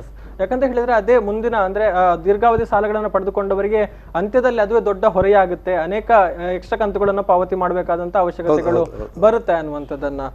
ಎಸ್, ಅಂದ್ರೆ ಈಗಾಗಲೇ ತಾವು ಹೇಳಿದ ಹಾಗೆ ಸಹಕಾರ ಸಂಘಗಳ ವಿಚಾರಕ್ಕೆ ಸಂಬಂಧಪಟ್ಟ ಹಾಗೆ ಎಲ್ರಿಗೂ ಕೂಡ ಈಗಾಗಲೇ ಸಂದೇಶಗಳು ಕೂಡ ಬಂದಿದೆ ಅನ್ನುವಂಥದ್ದು. ಸೊ ಅದೆಲ್ಲ ಯಾವಾಗ ಎಕ್ಸಿಕ್ಯೂಟ್ ಆಗುತ್ತೆ ಅನ್ನುವಂಥದ್ದು, ಅಂದ್ರೆ ಈಗ ಕಟ್ಟಬೇಕಾ ಬೇಡವಾ ಜನರ ಮನಸ್ಸಲ್ಲಿರುವಂತಹ ಪ್ರಶ್ನೆ. ಅಧಿಕೃತವಾಗಿ ಮುಂದೂಡಲ್ಪಟ್ಟಿದೆ, ಮತ್ತೆ ಕಟ್ಟಬೇಕು ಬೇಡ ಪ್ರಶ್ನೆ ಇಲ್ಲ. ಅಧಿಕೃತವಾಗಿ ಮುಂದೂಡಲ್ಪಟ್ಟಿದೆ. ಯಾರಾದ್ರೂ ನಾನು ಕಟ್ತೇನೆ ಅನ್ನೋರಿಗೆ ಯಾರು ನಿರ್ಬಂಧ ಹಾಕಿಲ್ಲ. ಆದ್ರೆ ಮೆಸೇಜ್ ಕಳಿಸಬೇಡಿ, ಫೋನ್ ಮಾಡಬೇಡಿ, ನೋಟಿಸ್ ಕೊಡಬೇಡಿ, ಬಾಧ್ಯತೆಯಾಗೂ ಹೇಳಬೇಡಿ, ಯಾರನ್ನು ಒತ್ತಾಯಿಸಬೇಡಿ ಅನ್ನುವಂಥ ಸೂಚನೆಯನ್ನು ಕೊಡಲಾಗಿದೆ. Okay, yes. ಅದರ ಜೊತೆಗೆ ನಾವು ಗಮನಿಸಿದ್ವಿ, ಏನು ಜಿಲ್ಲೆಯಲ್ಲಿ ಕೊರೋನಾ ಪ್ರಕರಣಗಳು ಹೆಚ್ಚಾದಂತಹ ಸಂದರ್ಭದಲ್ಲಿ, ಅಂದ್ರೆ ಪಕ್ಕದ ಜಿಲ್ಲೆ ಕಾಸರಗೋಡಿನಲ್ಲಿ ಏನು ವ್ಯಾಪಕವಾಗಿ ಕಂಡು ಬಂತು, ಆ ಸಂದರ್ಭದಲ್ಲಿ ನಮಗೂ ಇಲ್ಲಿ ಸ್ವಲ್ಪ ಟೈಟ್ ಮಾಡಬೇಕಾದಂತ ಅವಶ್ಯಕತೆ ಇತ್ತು. 3 ದಿನಗಳ ಕಾಲ ಇಡೀ ಜಿಲ್ಲೆಯನ್ನ ಟೋಟಲ್ ಆಗಿ ಬಂದ್ ಮಾಡಲಾಯಿತು. ಅದರ ಮರುದಿನ ಏನು ಒಂದು ಅವಕಾಶವನ್ನ ಕೊಡಲಾಯಿತು ಮುಕ್ತವಾಗಿ, ಅಂದ್ರೆ ಸ್ವಲ್ಪ ಸಡಿಲ 6 ಗಂಟೆಯಿಂದ 3 ಗಂಟೆ ತನಕ ಅವಕಾಶ ಕೊಡಲಾಯಿತು. ಆ ಸಂದರ್ಭದಲ್ಲಿ ವ್ಯಾಪಕವಾಗಿ ಜನರ ದಟ್ಟಣೆಯನ್ನ ನಾವು ಗಮನಿಸಿದ್ವಿ. ಅಂದ್ರೆ ಈ ಒಂದು ವಿಚಾರಕ್ಕೆ ಸಂಬಂಧಪಟ್ಟಾಗ ಎಲ್ಲಿ ಎಡವಲಾಗಿದೆ ಅನ್ನುವಂಥದ್ದು. ಇಲ್ಲ, ನಾವು 3 ದಿವಸಗಳ ಕಾಲ ಬಂದ್ ಮಾಡಿದಾಗ ಮರುದಿವಸ 6 ಗಂಟೆಯಿಂದ 3 ಗಂಟೆವರೆಗೆ ಓಪನ್ ಮಾಡುವಾಗ ಎಲ್ಲಾ ವ್ಯಾಪಾರಿಗಳನ್ನ ಕರೆಸಿ ವಿನಂತಿ ಮಾಡಿದೆವು. ನಮ್ಮೆಲ್ಲ ತಹಶೀಲ್ದಾರರನ್ನ ಮತ್ತು RIಯನ್ನ, VAಯನ್ನ, ನಮ್ಮ PDOಗನ್ನ ಕಳಿಸಿ, ಯಾವ್ಯಾವ ಗ್ರಾಮೀಣ ಭಾಗದಲ್ಲಿ ನಿಮ್ಮಲ್ಲಿ ಎಷ್ಟು ಅಂಗಡಿಗಳಿವೆ, ಜೀನ್ಸ್ ಅಂಗಡಿಗಳಿವೆ, ಆ ಜೀನ್ಸ್ ಅಂಗಡಿಗಳಲ್ಲಿ ಮಾಲ್ ಫಿಲಪ್ ಆಗಿದೆ ನೋಡ್ಕೊಳ್ಳಿ ಅಂತೇಳಿ. ನಾಳೆ ಓಪನ್ ಮಾಡ್ತೇವೆ ನಾವು ಮಾಲೆ ಅಲ್ಲಿ ಇಲ್ದೇ ಇದ್ರೆ ಏನು ಅಂತೇಳಿ ಅವರಿಗೆ ಪಾಸ್ ಕೊಡ್ಲಿಕ್ಕೆ ನಮ್ಮ ವಿಲೇಜ್ ಅಕೌಂಟೆಂಟ್ ಮತ್ತು ನಮ್ಮ PDO ಪರ್ಮಿಷನ್ ಕೊಟ್ಟೆವು. ಯಾರಾದೊಬ್ಬ ಸಣ್ಣ ದಿನಸಿ ಅಂಗಡಿ ಏನು ಇದ್ರೆ ಅವನಿಗೆ ಬಂದು ನಿಮ್ಮ ಸೆಂಟ್ರಲ್ ಮಾರ್ಕೆಟ್ ಅಲ್ಲಿ ಮಾಲ್ ತಗೊಂಡು ಹೋಗ್ಬೇಕಾದ್ರೆ ಪೊಲೀಸರು ಅಡ್ಡಾಗ್ತಾರೆ ಅಂತ ಬಗ್ಗೆ ಮಾತಾಡೋಣ ಸರ್. ಒಬ್ರು ಕರೆಯನ್ನ ಮಾಡಿದ್ದಾರೆ. ಹಲೋ ಹಲೋ ಹಲೋ ಸರ್ ನಮಸ್ತೆ, ತಮ್ಮ ಹೆಸರು ಮತ್ತೆ ಎಲ್ಲಿಂದ ಕರೆಯನ್ನ ಮಾಡಿದ್ದೀರಾ? ಸರ್ ನಾನು ಸಂತೋಷ್ ಅಂತ ಕುಂದಾಪುರದಿಂದ ಕಾಲ್ ಮಾಡ್ತಾ ಇರೋದು. ಎಸ್ ಹೇಳಿ ಸರ್, ಹೇಳಿ. ಸಚಿವರಿಗೆ ಅಭಿನಂದನೆಗಳು ಸರ್. ಥ್ಯಾಂಕ್ ಯು ಸಂತೋಷ್, ಹೇಳಿ. ದಕ್ಷಿಣ ಕನ್ನಡದಲ್ಲಿ ಎಲ್ಲ COVID-19 ಸಮಸ್ಯೆಯನ್ನು ಬಗೆಹರಿಸಿದ್ದಾರೆ ಸರ್. ನಳಿನ್ ಕುಮಾರ್ ಕಟೀಲ್ ಮತ್ತು ನಿಮ್ಮ ಹೋರಾಟ ತುಂಬಾ ಖುಷಿ ಆಯ್ತು ಸರ್. ನಿಮ್ಮ ಹೋರಾಟ ಕಂಡು ನಮ್ಮ ಕರ್ತವ್ಯ ಅಲ್ವಾ ಮಾಡ್ತಾ ಇದ್ದೇವೆ. ಸಂತೋಷ್, ಹೇಳಿ ಸಂತೋಷ್. ಸರ್ ನಾನು ಕಾಲ್ ಮಾಡಿದ ಉದ್ದೇಶ ಇಷ್ಟೇ ಸರ್. ನಿಮ್ಮನ್ನ ದಕ್ಷಿಣ ಕನ್ನಡ ಉಸ್ತುವಾರಿ ಸಚಿವನಾಗಿ ಮಾಡ್ಬೇಕು ಸರ್. ನಮ್ಮಂತ ಸಾಮಾನ್ಯ ಕಾರ್ಯಕರ್ತರು ಕೇಳ್ಕೊಳ್ತಾ ಇದ್ದೇವೆ ಸರ್ ಇಲ್ಲಿ. ಅಲ್ಲ, ಇದಕ್ಕೆ ಈಗ ದಕ್ಷಿಣ ಕನ್ನಡದಲ್ಲಿ ಇದ್ದೇನೆ ನಾನು ಸರ್. ನಿಮ್ಮ ಉಸ್ತುವಾರಿ ಸಚಿವನಾಗಿ ಮಾಡ್ಬೇಕು ಸರ್. ಉಸ್ತುವಾರಿ ಸಚಿವರಾಗಿ ಕರ್ತವ್ಯ ಮಂಗಳೂರಲ್ಲಿ ನಾನು ಉಸ್ತುವಾರಿ ಸಚಿವನಾಗಿ ಇದ್ದೇನೆ, ಮತ್ತೆ ನೆಮ್ಮದಿಯಾಗಿದ್ದೇನೆ. ಹೇಳಿ ಸಂತೋಷ್, ಹೇಳಿ ಸಂತೋಷ್, ಹೇಳಿ ಹೇಳಿ. ಅಲ್ಲ, ನಮ್ಮಂತ ಸಾಮಾನ್ಯ ಕಾರ್ಯಕರ್ತರ ಅಳುಲು ಸರ್ ಇದು. ನೋಡೋಣ ಸಂತೋಷ್ ಏನಾಗುತ್ತೆ ಅಂತ ನೋಡೋಣ. ಎಸ್, ಧನ್ಯವಾದಗಳು ಸಂತೋಷ್ ಅವರೇ ಕರೆಯನ್ನ ಮಾಡಿದ್ದಕ್ಕಾಗಿ. ಎಸ್ ಸರ್, ತಾವು ವಿಚಾರವನ್ನು ಉಲ್ಲೇಖ ಮಾಡ್ತಾ ಇದ್ರಿ. ಯಾಕಾಗಿ ಈ ಒಂದು ಪರಿಸ್ಥಿತಿ ಉದ್ಭವ ಆಯಿತು, ಹೇಗೆ ಅನುಮತಿಯನ್ನು 6 ಗಂಟೆಯಿಂದ 3 ಗಂಟೆವರೆಗೆ ದಿನಸಿ ಅಂಗಡಿಗಳ ಬಾಗಿಲುಗಳನ್ನು ತೆಗೆಯುವಾಗ ಆ ಅಂಗಡಿಗಳಲ್ಲಿ ಮಾಲ್ಗಳಿದೆಯಾ ಅನ್ನೋದನ್ನು ಖಚಿತಪಡಿಸಿಕೊಳ್ಳಿ ಅಂತ ಹೇಳಲಾಗಿತ್ತು. ನಮ್ಮ PDOಗಳು VAಗಳು ಹೋಗಿ ಪ್ರತಿ ಅಂಗಡಿ ಎದುರು ನಿಂತು ಅದರ ಮಾಲೀಕರನ್ನು ಕರೆದು ಮಾಲ್ ತುಂಬಿಸಿಕೊಳ್ಳುವಂತೆ ಸೂಚನೆಯನ್ನು ಕೂಡ ಕೊಟ್ಟಿದ್ರು, ಅವರಿಗೆ ಬೇಕಾದಂತ ಪಾಸನ್ನು ಕೊಟ್ಟಿದ್ರು. ಆದ್ರೆ ಮರುದಿವಸದ ಒಟ್ಟು ವ್ಯಾಪಾರಗಳು ಪ್ರಾರಂಭ ಆದ ನಂತರ ನಮ್ಮ ನಿರೀಕ್ಷೆ ಮಟ್ಟದಲ್ಲಿ ಅವರು ಮಾಲನ್ನು ಶೇಖರಿಸಿರ್ಲಿಲ್ಲ. ಅವರು ದೈನಂದಿನ ವ್ಯಾಪಾರದ ಮಟ್ಟಕ್ಕೆ ಶೇಖರಿಸಿಟ್ಟಿದ್ರು. ಆದ್ರೆ ಬೇಡಿಕೆಗಳು ಜಾಸ್ತಿ ಇತ್ತು, ಮತ್ತು ಪುನಃ ಬಂದ್ ಮಾಡಬಹುದು ಏನೋ ಅನ್ನುವಂತ ಆತಂಕ ಇತ್ತು ಜನರಿಗೆ. ಈ ಕಾರಣಕ್ಕೋಸ್ಕರ ನಾವು 3 ಗಂಟೆ ಎಲ್ಲ ಸಂಜೆವರೆಗೆ ಓಪನ್ ಮಾಡಿ ಅಂತ ಹೇಳಿದೆವು. ಮತ್ತೆ ಪೊಲೀಸರಿಗೆ ಸೂಚನೆ ಕೊಟ್ಟು ಮತ್ತೆ ಮರುದಿವಸದಿಂದ ಪ್ರತಿ ದಿವಸ 7 ರಿಂದ 12 ಗಂಟೆವರೆಗೆ ಓಪನ್ ಮಾಡಬೇಕು ಅಂತ ಅನಿಸಿತ್ತು. ಅನೇಕ ಹಿರಿಯರನ್ನು ಕರೆದಾಗ, ಅನೇಕ ಹಿರಿಯ ವೈದ್ಯಾಧಿಕಾರಿಗಳನ್ನು ಕರೆದಾಗ, ಈ ಒತ್ತಡಗಳು ಜಾಸ್ತಿ ಆದ್ರೆ, ದಿವಸ ಒತ್ತಡಗಳು ಜಾಸ್ತಿ ಆದ್ರೆ, 3 ದಿವಸ ಒಂದ್ಸರಿ ತೆಗೆದುಬಿಟ್ರೆ ಒತ್ತಡಗಳು ಜಾಸ್ತಿ ಆದ್ರೆ ಜನ ಮುಗಿಬೀಳುವುದನ್ನು ತಪ್ಪಿಸಿಕೊಳ್ಳೋದಕ್ಕೋಸ್ಕರ, ಸಾಮಾಜಿಕ ಅಂತರವನ್ನು ಕಾಯ್ದುಕೊಳ್ಳೋದಕ್ಕೋಸ್ಕರ ನಾವು ಪ್ರತಿ ದಿವಸ 7 ಗಂಟೆಯಿಂದ 12 ಗಂಟೆವರೆಗೆ ತೆಗಿಬೇಕು ಅಂತ ಅನಿಸುತ್ತೆ. ನಿಮ್ಮಲ್ಲಿ ಸ್ವಾಭಾವಿಕವಾಗಿ ನನ್ನ ಮಾನಸಿಕವಾಗಿ ನಾನು ಒಪ್ಕೊಳ್ಳೋದಿದ್ರೆ ಇದು ಮನಸ್ಸಿನಿಗೆ ಪೂರ್ಣ ಸಂತೋಷದಿಂದ ಮಾಡಿರುವಂತ ನಿರ್ಧಾರ ಅಲ್ಲ. ಆದ್ರೆ ನಮಗೆ ಜನರ ಒತ್ತಡವನ್ನು ತಡ್ಕೊಳ್ಳೋದು ಅನಿವಾರ್ಯ ಆಗಿತ್ತು. ಆ ಕಾರಣಕ್ಕೋಸ್ಕರ ಹೀಗೆ ಮಾಡಿದೆವು. ಅದಕ್ಕೋಸ್ಕರ ನಾನು ಹೇಳಿದೆ, ನಮ್ಗೆ ತರಕಾರಿ ಬೇಕು, ಮೊಟ್ಟೆ ಬೇಕು, ಹಾಲು ಬೇಕು, ಮಾಂಸ ಬೇಕು, ಎಲ್ಲವೂ ಸರಿ ಇದೆ. ಆದ್ರೆ ಕೊರೋನಾ ನಿಯಂತ್ರಣ ಆಗ್ಬೇಕಲ್ಲ. ಅದಕ್ಕೋಸ್ಕರ ನಾವು ಯಾವುದೋ ಒಂದು ಸ್ವಲ್ಪ ದಿವಸಗಳ ಮಟ್ಟಿಗಾದರೂ ಒಂದು ರೀತಿಯ ವ್ರತದ ರೀತಿಯಲ್ಲಿ ನಮ್ಮ ಮನೆಯೊಳಗೆ ಇದ್ದುಕೊಂಡೆ ಗಂಜಿ ಮತ್ತು ಚಟ್ನಿಗೆ ಸೀಮಿತಗೊಳಿಸಿ ಆದರೂ ಕೂಡ ನಾವು ಮನೆಯಿಂದ ಹೊರಗಡೆ ತಿರುಗಾಟ ಮಾಡುವುದನ್ನು ನಿಲ್ಲಿಸಿ ಮನೆಯೊಳಗಿದ್ದುಕೊಂಡು ಈ ಕೊರೋನಾವನ್ನು ನಿಯಂತ್ರಣ ಮಾಡಲಿಕ್ಕೆ ಸಮಾಜಕ್ಕೆ ಸಹಕಾರ ಕೊಡಬೇಕು ಅನ್ನುವಂಥ ವಿನಂತಿಯನ್ನು ಮಾಡಿದ್ದೆ. ಓಕೆ, ಅಂದ್ರೆ ಜನರು ಈ ಒಂದು ಪರಿಸ್ಥಿತಿಗೆ ಅಡ್ಜಸ್ಟ್ ಇಲ್ಲ. ನಾವು ಏನಾಗಿದ್ದೇವೆ ಅಂತ ಹೇಳಿದ್ರೆ, ನಮ್ಮ ಜೀವಿತದಲ್ಲಿ ಅಲ್ಲ, ನಮ್ಮ ಹಿರಿಯರ ಜೀವಿತದಲ್ಲೂ ಕೂಡ ಇಂಥ ಘಟನೆಗಳು ಬಂದದಿರ್ಲಿಕ್ಕಿಲ್ಲ. ನಮ್ಮಿಂದ ಗತಿಸಿ ಹೋಗಿದ್ದಾರಲ್ಲ ನಮ್ಮ ಹಿರಿಯರು, ಅವರಿಗೂ ಕೂಡ ಈ ಘಟನೆಗಳು ಏನು ಅಂತ ಗೊತ್ತಿರ್ಲಿಕ್ಕಿಲ್ಲ. ನಾವ್ಯಾರು ನಮ್ಮ ಜೀವನದಲ್ಲಿ ಒಬ್ಬರ ಮುಖ ಒಬ್ಬರು ನೋಡಿದ್ರೆ ಮಾಸ್ಕ್ ಹಾಕೊಂಡು ತಿರುಗುವಂತ ಪರಿಸ್ಥಿತಿ ಬರ್ತದೆ ಅಂತ ನಾವ್ಯಾರು ಊಹಿಸಿಲ್ಲ. ಮದ್ದಿಲ್ದೇ ಇರುವಂತ ಒಂದು ಕಾಯಿಲೆ, ಇಂಥ ಒಂದು ದುರಂತ ಬರ್ತದೆ ಅಂತ ನಮ್ಗೆ ಯಾರಿಗೆ ಗೊತ್ತಿಲ್ಲ. ಇದು ನಮ್ಮ ಪ್ರಪಂಚಕ್ಕೆ ಹೊಸ್ತು. ಮತ್ತೊಬ್ರು ಕರೆಯನ್ನ ಮಾಡಿದ್ದಾರೆ. ಹಲೋ ಹಲೋ ಹಲೋ, ನಮಸ್ತೆ ಮೇಡಮ್, ತಮ್ಮ ಹೆಸರು? ಹಲೋ ಹಲೋ, ಮಾತಾಡಿ ಮೇಡಮ್, ಕೇಳ್ತಾ ಇದೆ, ಹೇಳಿ. ಹಾ, ಸುಷ್ಮಾ ಸಾಲಿಗ್ರಾಮದಿಂದ ಸರ್. ಹೇಳಿ ಹೇಳಮ್ಮ. ಹೇಳಿ ಹೇಳಿ ಮೇಡಮ್. ನಮ್ದು ಹೊಸ ಮನೆ ಆಗಿ 1 ವರ್ಷ ಆಯ್ತು ಸರ್. ಸಾಲ ಮಾಡಿ ಮನೆ ಕೊಟ್ಟಿತ್ತು. BP ಕಾರ್ಡ್ ಅಪ್ಲೈ ಮಾಡಿದ್, ಕಾರ್ಡ್ ಇನ್ನೂ ಬರ್ಲಿಲ್ಲ ಸರ್. ನಮ್ಗೆಂತ ರೇಷನ್ ಉಂಟಾ ಇಲ್ಲಿ ಅಂತ? ಅಲ್ಲ, ನಿಮ್ದು BPL ಕಾರ್ಡ್ ಇಲ್ವಾ ನಿಮ್ಮ ಹತ್ರ? ಇಲ್ಲ ಸರ್, ಅಪ್ಲೈ ಮಾಡಿತ್ತು, ಇನ್ನೂ ಬರ್ಲಿಲ್ಲ. VA ವೆರಿಫಿಕೇಶನ್ ಎಲ್ಲ ಆಯ್ತು ಸರ್, ಆದ್ರೂ ಬರ್ಲಿಲ್ಲಪ್ಪ. ಇಲ್ಲ, ನೀವು ಸಾಲಿಗ್ರಾಮ ಸುಷ್ಮಾ, ಎಲ್ಲಿ ಮನೆ ನಿಮ್ದು? ಪಾರಂಪಳ್ಳಿ ಪಡುಕೆರೆ ಸರ್. ಪಾರಂಪಳ್ಳಿ ಪಡುಕೆರೆ. ವಿ ಹತ್ರ ಮಾತಾಡಿ ನಿಮ್ಗೆ ಏನಾದ್ರು ಕಿಟ್ ರೂಪದಲ್ಲೋ ಅಥವಾ BPL ಕಾರ್ಡ್ ರೂಪದಲ್ಲೋ ಆಹಾರ ಕೊಡ್ಲಿಕ್ಕೆ ಸಾಧ್ಯವ ಅಂತ ನೋಡ್ತೇವೆ. ಸರಿ ಸರ್, ಆಯ್ತಮ್ಮ. ಸರ್, ಧನ್ಯವಾದಗಳು ಸುಷ್ಮಾ ಅವರೇ ಕರೆಯನ್ನ ಮಾಡಿದ್ದಕ್ಕಾಗಿ. ಎಸ್, ತಾವು ಹೇಳ್ತಾ ಇದ್ರಿ, ಅಂದ್ರೆ ಉದ್ಭವಿಸುವಂತ ಪರಿಸ್ಥಿತಿ ಯಾರಿಗೂ ಕೂಡ ಗೊತ್ತಿಲ್ಲ, ಪರಿಸ್ಥಿತಿಗಳು ಯಾರಿಗೂ ಇರಲಿಲ್ಲ. ಆ ಕಾರಣಕ್ಕೆ ನಮ್ಮ ನಿರೀಕ್ಷೆ ಮೀರಿದಂತ ಜನರ ಪ್ರತಿಕ್ರಿಯೆಗಳು ಪ್ರಾರಂಭ ಆಯಿತು. ಯಾರಿಗೂ ಕೂಡ ಮನೆಯಲ್ಲಿ 3, 4, 5 ದಿವಸ ಕೂತ್ಕೊಂಡ ಮಾಹಿತಿಗಳಿಲ್ಲ, ಅಂದ್ರೆ ಅನುಭವಗಳಿಲ್ಲ. ಎಲ್ಲರೂ 3ನೇ ದಿವಸ ಆದ ನಂತರ 4ನೇ ದಿವಸ ಫ್ರೀ ಸಿಕ್ಕಿದಾಗ ಇದು ಕೊರೋನಾಕ್ಕೆ ರಜೆ ಅನ್ನುವಂತ ವಾತಾವರಣ ಸೃಷ್ಟಿ ಮಾಡಿಬಿಟ್ರು ಜನರ. ಏನೇ ಆದ್ರೂ ಕೂಡ ಅದನ್ನು ನಿಭಾಯಿಸಬೇಕಾಗಿದೆ ಜಿಲ್ಲಾಡಳಿತ. ಲೋಪದೋಷಗಳನ್ನು ಸರಿಪಡಿಸಿಕೊಂಡು ಜನರಿಗೆ ವಿಶ್ವಾಸ ತಗೊಳ್ಬೇಕಾದಂತ ಅನಿವಾರ್ಯತೆ ಇದೆ ಅನ್ನುವ ಕಾರಣಕ್ಕೆ 7 ಗಂಟೆಯಿಂದ 12 ಗಂಟೆವರೆಗೆ ಮುಕ್ತವಾದಂಥ ಅವಕಾಶಗಳನ್ನ ತರಕಾರಿ ಮತ್ತು ದಿನಸಿ ಸಾಮಗ್ರಿಗಳ ಖರೀದಿಗಾಗಿ ಅವಕಾಶವನ್ನು ನೀಡಲಾಗಿದೆ. ಈ ಅವಕಾಶವನ್ನ ನಾನು ಇವತ್ತು ನಿನ್ನೆ ಅಧಿಕೃತ ಒಂದು ಆದೇಶ ಹೊರಡಿಸಿದ್ದೇವೆ, ಖಾಸಗಿ ವಾಹನಗಳು ರಸ್ತೆಗೆ ಬರುವಂತಿಲ್ಲ ಅಂತೇಳಿ. ಯಾಕೆ ಮಾಡಿದೇವೆ ಅಂತ ಹೇಳಿದ್ರೆ, ಕೆಲವು ಯುವಕರು ಸೇರಿದಂತೆ ಅನೇಕರು ರಸ್ತೆ ಮೇಲೆ ವಾಹನಗಳ ಮೂಲಕ ತಿರುಗಾಟ ಮಾಡುವಂಥ ಪರಂಪರೆ ಸಂಪ್ರದಾಯಗಳನ್ನ ಇಟ್ಕೊಂಡಿದ್ರು. ಅದರಿಂದಾಗಿ ಮತ್ತೆ ಜನ ಒತ್ತಡಗಳು ಜಾಸ್ತಿ ಆಗುವಂಥ ಅಪಾಯ ಇದೆ ಅನ್ನೋ ಕಾರಣಕ್ಕೆ ಈ ಕಠಿಣವಾದಂಥ ನಿರ್ಧಾರವನ್ನು ತೆಗೆದುಕೊಂಡಿದ್ದೇವೆ. ಈ ನಿರ್ಧಾರಗಳು ಆಡಳಿತದ ಅನುಷ್ಠಾನ ಮಾಡಬೇಕನ್ನುವಂಥ ಭ್ರಮೆಯಿಂದ ಮಾಡಿದ್ದಲ್ಲ, ಆದರೆ ಸಾರ್ವಜನಿಕ ಹಿತ ಕಾಯಬೇಕು ಅನ್ನುವಂಥ ಜವಾಬ್ದಾರಿಯಿಂದ ಮಾಡಿರುವಂಥ ನಿರ್ಧಾರ. ಆದ್ದರಿಂದ ಸ್ವಲ್ಪ ಕಠಿಣ ಆಗಿದ್ರು ಕೂಡ, ಕೈ ಆಗಿದ್ರು ಕೂಡ ಸರ್ಕಾರಕ್ಕೆ ಸಹಕಾರ ಕೊಡಬೇಕು ಅನ್ನುವಂಥ ವಿನಂತಿ ಮಾಡ್ತೇನೆ. ಓಕೆ, ಅದರ ಜೊತೆಗೆ ಮಾರ್ಕೆಟ್ಗಳಿಗೆ ಸಂಬಂಧಪಟ್ಟ ಹಾಗೆ ಕೆಲವೊಂದು ಪ್ರಶ್ನೆಗಳು. ಅಂದ್ರೆ ಈಗಾಗಲೇ ಮಂಗಳೂರಿನ ಸೆಂಟ್ರಲ್ ಮಾರ್ಕೆಟ್ ಅನ್ನ ಬಂದ್ ಮಾಡಲಾಗಿದೆ, ಟೋಟಲಿ ಬಂದ್ ಆಗಿದೆ. ಜೊತೆಗೆ ಸುರತ್ಕಲ್ನ ಮಾರ್ಕೆಟ್ ಅನ್ನ ಬಂದ್ ಮಾಡಲಾಗಿದೆ, ಅಲ್ಲಿನ ವ್ಯಾಪಾರಿಗಳಿಗೆ ಅಲ್ಲಿ ಹೊರಗಡೆ ಅವಕಾಶವನ್ನ ಕೊಡಲಾಗಿದೆ. ಆದ್ರೆ ಅಂದ್ರೆ ಇದರ ಹಿಂದಿರುವಂತ ಮುಖ್ಯ ಉದ್ದೇಶಗಳೇನು ಅನ್ನುವಂಥದ್ದು ನಿಮಗೆ ಗೊತ್ತೇ ಇದೆ. ಮೊನ್ನೆ ಸೆಂಟ್ರಲ್ ಮಾರ್ಕೆಟಿನ ದಿವಸ ಸೆಂಟ್ರಲ್ ಮಾರ್ಕೆಟ್ ಅಂತ ಒಳಗೆ ಹೋದ್ರೆ ಚಿಲ್ಲರೆ ವ್ಯಾಪಾರಿಗಳು ಮತ್ತು ಸಗಟು ವ್ಯಾಪಾರಿಗಳು ಎಲ್ಲರೂ ಒಟ್ಟಾಗಿದ್ದಾರೆ. ಒಂದು ಛಾತ್ರಗಿಂತಲೂ ಹೆಚ್ಚಾದ ವ್ಯವಸ್ಥೆ. ಇಷ್ಟೆಲ್ಲ ಪ್ರಯತ್ನಗಳು ಯಾಕೆ ಹೇಳಿ, ಸಾಮಾಜಿಕ ಅಂತರವನ್ನು ಕಾಯ್ದುಕೊಳ್ಬೇಕು ಅಂತ ತಾನೆ. ಆದ್ರೆ ನಾವೇ ಒಂದು ರೀತಿ ಮುಗಿಬೀಳುವಂತ ವಾತಾವರಣಗಳು ಮಾಡಿದ್ರೆ ಮತ್ತದು ಸರಿಯಾಗುದಿಲ್ಲ ಅಂತ ಖಚಿತ ಆದ್ರೆ ಸರ್ಕಾರ ನಿರ್ಧಾರ ತಗೊಂಡು ಅದನ್ನ ಸಾರ್ವಜನಿಕರಿಗೆ ಪ್ರವೇಶ ನಿಷೇಧವನ್ನು ಮಾಡಿಬಿಟ್ಟಿದೆ. ಆ ಕಾರಣಕ್ಕೆ ಅದು ಕೂಡ ಸುರತ್ಕಲ್ ಮಾರ್ಕೆಟ್ ಅಲ್ಲೂ ಕೂಡ ಅಂತದೇ ಪರಿಸ್ಥಿತಿ ಇತ್ತು. ಅಲ್ಲಿ ಶಾಸಕರನ್ನು ಅದು ವಿಶ್ವಾಸ ತಗೊಂಡು ಬೇರೆ ದಾರಿ ಇಲ್ಲ ಅನ್ನುವಂತ ಒಂದು ಖಚಿತವಾಗಿ ಹೇಳಿ ಆ ಮಾರ್ಕೆಟ್ ಅನ್ನ ಸಾರ್ವಜನಿಕ ಪ್ರವೇಶಕ್ಕೆ ಮುಕ್ತಗೊಳಿಸುವುದನ್ನು ನಿಷೇಧ ಮಾಡಲಾಗಿದೆ. ಇನ್ನೊಂದಿರುವುದು ನಮ್ಮ ಎಪಿಎಂಸಿಗೆ ತರಕಾರಿ ಮಾರ್ಕೆಟ್ ಅನ್ನು ಹಸ್ತಾಂತರಿಸಬೇಕು, ಸ್ಥಳಾಂತರಿಸಬೇಕು. ಆ ಬಗ್ಗೆ ಮಾತನಾಡೋಣ. ಹಲೋ ಹಲೋ ಹಲೋ ಎಸ್, ತಾಂತ್ರಿಕ ಕಾರಣದಿಂದ ಕರೆ ಕಡಿತಗೊಂಡಿದೆ. ಎಸ್, ಹೇಳ್ತಾ ಇದ್ರಿ ಅಂದ್ರೆ ಮಾರುಕಟ್ಟೆಯ ಸ್ಥಳಾಂತರದ ವಿಚಾರ, ಅಲ್ಲೂ ಕೂಡ ಕೆಲವೊಂದು ಗೊಂದಲಗಳಿದೆ. ಅಂದ್ರೆ ನಿನ್ನೆ ರಾತ್ರಿಯ ಪರಿಸ್ಥಿತಿಯನ್ನ ಗಮನಿಸಿದ್ರೆ ಅಲ್ಲಿ ಎಪಿಎಂಸಿಯಲ್ಲಿ ಗಮನಿಸಿದ್ರೆ ಅಲ್ಲೂ ಸಮರ್ಪಕವಾದ ಮಾಹಿತಿ ಇಲ್ಲ. ಇತ್ತ ಕಡೆಯಿಂದ ಬಂದಂತಹ ವ್ಯಾಪಾರಿಗಳು ಈಗ ಬಂದರ್ನಲ್ಲಿ ದಿನಸಿ ಅಂಗಡಿಗಳ ಹೋಲ್ಸೇಲ್ ಮಾರಾಟದ ವ್ಯವಸ್ಥೆಗಳು ಸಿಗ್ತಾ ಇದೆ, ಬಂದರು ಮತ್ತು ಉಳಿದ ಕಡೆ. ನಮಗೆ ಸದ್ಯಕ್ಕೆ ತರಕಾರಿ ಮಾರ್ಕೆಟ್ ಅನ್ನು ಎಪಿಎಂಸಿಗೆ ಸ್ಥಳಾಂತರಿಸಬಹುದು ಅನ್ನೋ ಒಂದು ಸಲಹೆ, ಅನೇಕರ ಸಲಹೆಗಳು. ಸ್ಥಳಾಂತರಿಸಬಹುದು ಅನ್ಸುತ್ತೆ. ಬಹುತೇಕ ವ್ಯಾಪಾರಿಗಳಿಗೆ ಅಲ್ಲಿ ಮೂಲಭೂತ ಸೌಕರ್ಯಗಳ ಕೊರತೆ ಇದೆ ಅಂತ ಅನ್ಸುತ್ತೆ. ಆ ಕಾರಣಕ್ಕೆ ನಮ್ಮ ಕಾರ್ಯದರ್ಶಿಗಳು ಮತ್ತು ನಮ್ಮ ಭೌಗೋಳಿಕವಾಗಿ ನಮ್ಮ ಬಗ್ಗೆ ಗೊತ್ತಿರುವಂತ ಪೊನ್ನೂರಾಜರವರು ಸ್ಥಳಕ್ಕೆ ಹೋಗಿ ನೋಡಿ ಬಂದಿದ್ದಾರೆ, ಶಾಸಕರ ಜೊತೆ ಮಾತಾಡ್ತಿದ್ದಾರೆ. ನಾನಲ್ಲಿರುವಾಗ ವ್ಯಾಪಾರಿಗಳು ಮತ್ತು ಶಾಸಕರು ಮಾತಾಡಬೇಕು ಅಂತ ವಿನಂತಿ ಮಾಡಿದ್ದೆ.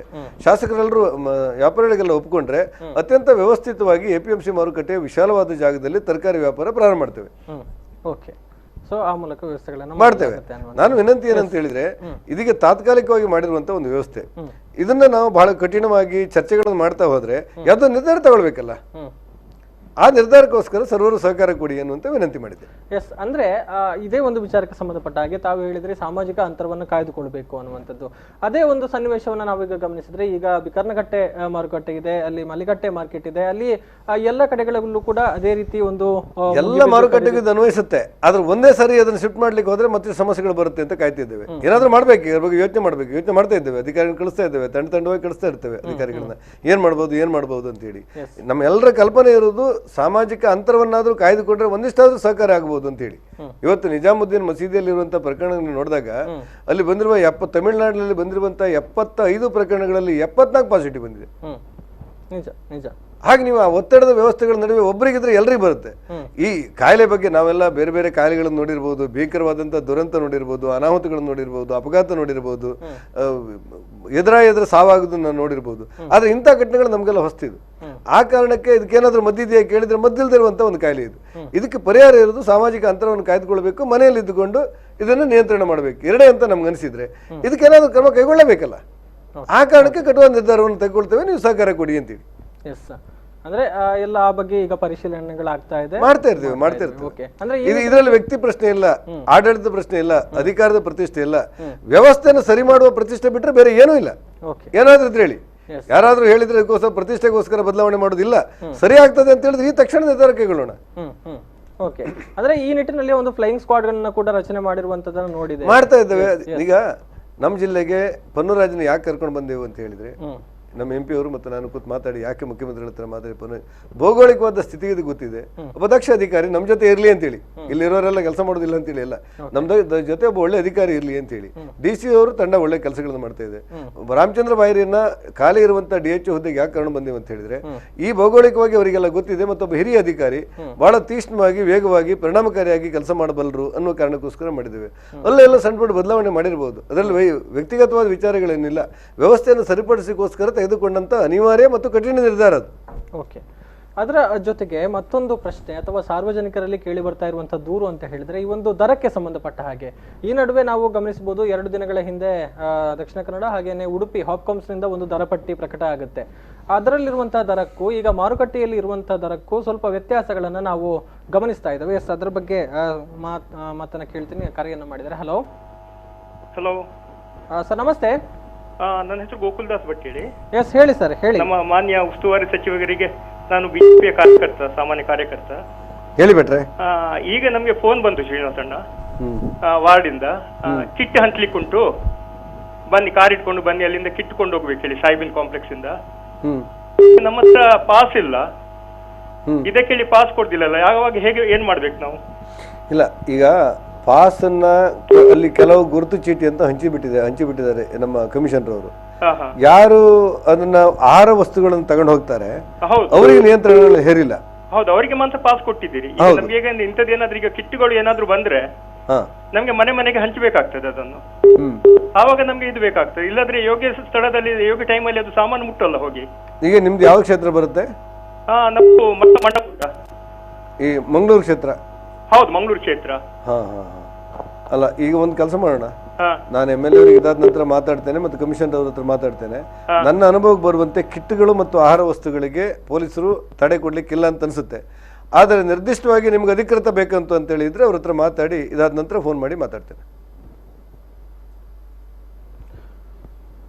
ಧನ್ಯವಾದ.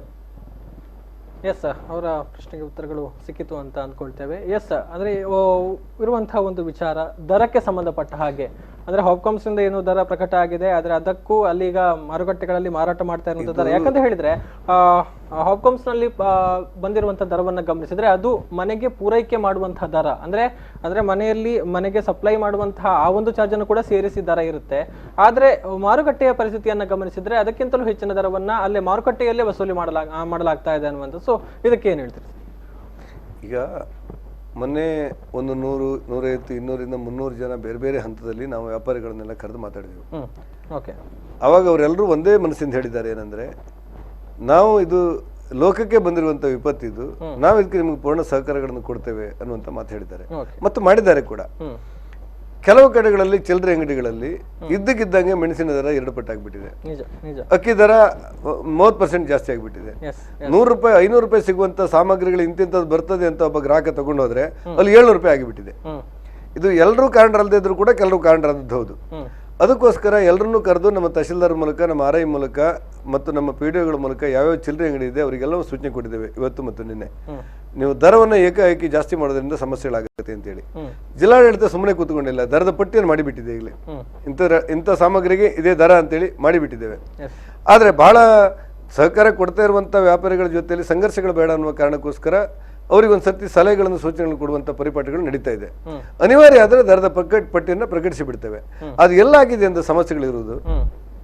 ಕೆಲವು ಕಡೆಗಳಲ್ಲಿ ನಿಮ್ದು ಕೊರತೆ ಆಯ್ತು, ಕೆಲವು ಕಡೆ ನಿಮ್ ಗೇಟ್ಗಳಲ್ಲಿ ಕೆಲವು ಕಡೆ ಬಿಟ್ಟಿಲ್ಲ, ಕೆಲವು ಕಡೆ ತರಕಾರಿ ಬಿಟ್ಟಿಲ್ಲ, ಕೆಲವು ಕಡೆ ಬೇಳೆ ಬಿಟ್ಟಿಲ್ಲ. ಆ ಬರುವುದು ಕಡಿಮೆ ಆದಾಗ ಸ್ವಾಭಾವಿಕವಾಗಿ ಹೋಲ್ಸೇಲ್ ಅಂಗಡಿಯಲ್ಲೂ ಸ್ವಲ್ಪ ದರ ಜಾಸ್ತಿ ಮಾಡಿದ್ರು. ಇದರಿಂದಾಗಿ ಕೆಲವು ವಾಹನಗಳು ನಾವು ಬರುವಾಗ ಒಂದಿಷ್ಟು ಮಾಲ್ ತಗೊಂಡು ಹೋಗ್ತಾ ಇದ್ದೆವು, ಹೋಗುವಾಗ ಮತ್ತೆ ಈಗ ಒಂದೇ ಕಡೆ ಹೋಗ್ಬೇಕು ನಮಗೆ ಅಂತೇಳಿ ಲಾರಿ ಇರಲಿಲ್ಲ. ಇಂಥ ಘಟನೆಗಳು ಬಂದಾಗ ಕೆಲವು ಕ್ಷೇತ್ರಗಳಿಂದಾಗಿ ಸ್ವಲ್ಪ ಜಾಸ್ತಿ ಆಗಿದೆ. ಆದ್ರೂ ನಮ್ಮ ದರದ ಪಟ್ಟಿ ನಿಗದಿ ಮಾಡಿದ್ದೇವೆ, ಅದರಂತೆ ಮಾರಾಟ ಮಾಡಬೇಕು ಅಂತ ಹೇಳ್ತೇವೆ.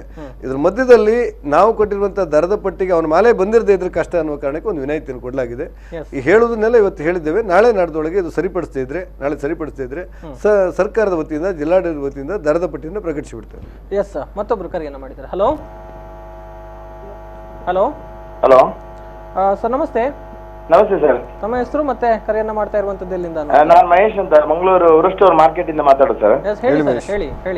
ಏನಿಲ್ಲ ಸರ್, ನಮ್ದು ಏನು ಗೊತ್ತುಂಟ, ಈಗ ನಾವು ಹಣ್ಣು ತರಕಾರಿ ತಗೊಂಡ್ ಬಂದಿದ್ದೇವೆ ಸರ್.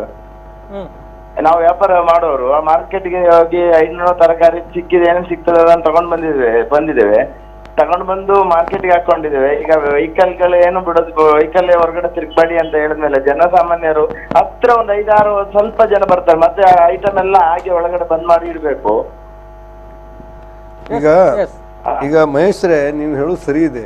ಆದ್ರೆ ವೆಹಿಕಲ್ ಬಿಟ್ಬಿಟ್ರೆ ಎಲ್ಲ ಜನರು ಏನ್ ಹೇಳ್ತಾರೆ ಅಂತ ಹೇಳಿದ್ರೆ, ನೀವೇನಾದ್ರೂ ಈ ಲಾಕ್ಡೌನ್ ಮಾಡಿದ್ದೀರಾ ಅಥವಾ ಸಂತೆ ಮಾಡ್ತಾ ಇದ್ದೀರಾ, ಇಷ್ಟು ಒಂದು ಸ್ವಲ್ಪ ದಿವಸ ಆದರೂ ಕೂಡ ಒಳಗಿದ್ದು ಇದನ್ನು ನಿಯಂತ್ರಣ ಮಾಡಲಿಕ್ಕೆ ಆಗದೇ ಇದ್ದರೆ ಸರ್ಕಾರ ಗಟ್ಟಿ ನಿರ್ಧಾರ ತಗೊಳ್ಬೇಕು ಅಂತ ಅನೇಕರು ಒತ್ತಾಯ ಮಾಡೋದನ್ನು ಕಂಡಿದ್ದೇವೆ.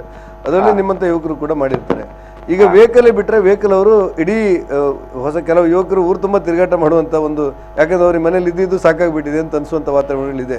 ಅದಕ್ಕೋಸ್ಕರ ಸರ್ಕಾರ ಕೆಲವು ಕಠಿಣ ನಿರ್ಧಾರಗಳನ್ನು ತೆಗೆದುಕೊಳ್ಬಹುವಂಥ ಪರಿಸ್ಥಿತಿಯಲ್ಲಿದೆ. ಹಾಗಾಗಿ ನೀವೇನು ವ್ಯಾಪಾರ ಮಾಡಿ ಬಂದಿದ್ದೀರಿ, ಸ್ವಲ್ಪ ಹೊತ್ತು ವೆಯ್ಟ್ ಮಾಡಿ ನಿಮ್ಮ ವ್ಯಾಪಾರ ಹೆಚ್ಚಾಗಲಿ ಅಂತ ಆಸೆ ಪಡೋದು ಬಿಟ್ಟರೆ ಇವತ್ತು ವೆಹಿಕಲ್ ಬಿಡಿ ಅಂತ ಹೇಳಲಿಕ್ಕೆ ಆಗೋದಿಲ್ಲ, ಇವತ್ತಿನ ಮಟ್ಟಿಗೆ ಆಗೋದಿಲ್ಲ. ಮತ್ತೆ ಯೋಚನೆ ಮಾಡೋಣ. ಎಸ್ ಸರ್, ಅವರ ಪ್ರಶ್ನೆಗೆ ಉತ್ತರ ಸಿಕ್ಕಿದೆ ಅಂತ ಅಂದ್ಕೊಳ್ತೇನೆ. ಉತ್ತರ ಅವರಿಗೆ ಸಮಾಧಾನ ಆಗಿರಲಿಲ್ಲ, ಇದಕ್ಕಿಂತ ಬೇರೆ ಉತ್ತರ ಕೊಡೋದು ಕಷ್ಟ. ಎಸ್ ಸರ್, ಇನ್ನಷ್ಟು ಪ್ರಶ್ನೆಗಳಿದೆ, ಮಾತನಾಡೋಣ. ಅದಕ್ಕೂ ಮುನ್ನ ಮತ್ತೊಂದು ಪುಟ್ಟ ವಿರಾಮ.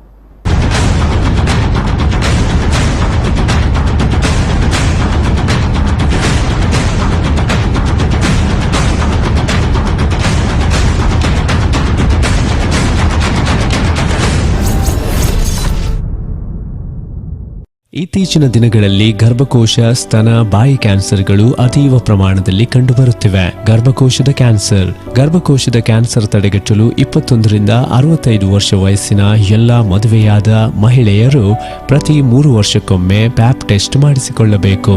ಸ್ತನ ಕ್ಯಾನ್ಸರ್ ಅನ್ನು ತಡೆಗಟ್ಟಲು ಸ್ವಯಂ ಸ್ತನದ ಪರೀಕ್ಷೆ ಹಾಗೂ ವೈದ್ಯರಿಂದ ಸ್ತನದ ಪರೀಕ್ಷೆ ಮಾಡಿಸುವುದು ಮತ್ತು 50 ವರ್ಷ ವಯಸ್ಸಿನ ನಂತರ ವರ್ಷಕ್ಕೆ 1 ಬಾರಿ ಮ್ಯಾಮೋಗ್ರಫಿ ಟೆಸ್ಟ್ ಮಾಡಿಸಿಕೊಳ್ಳಬೇಕು.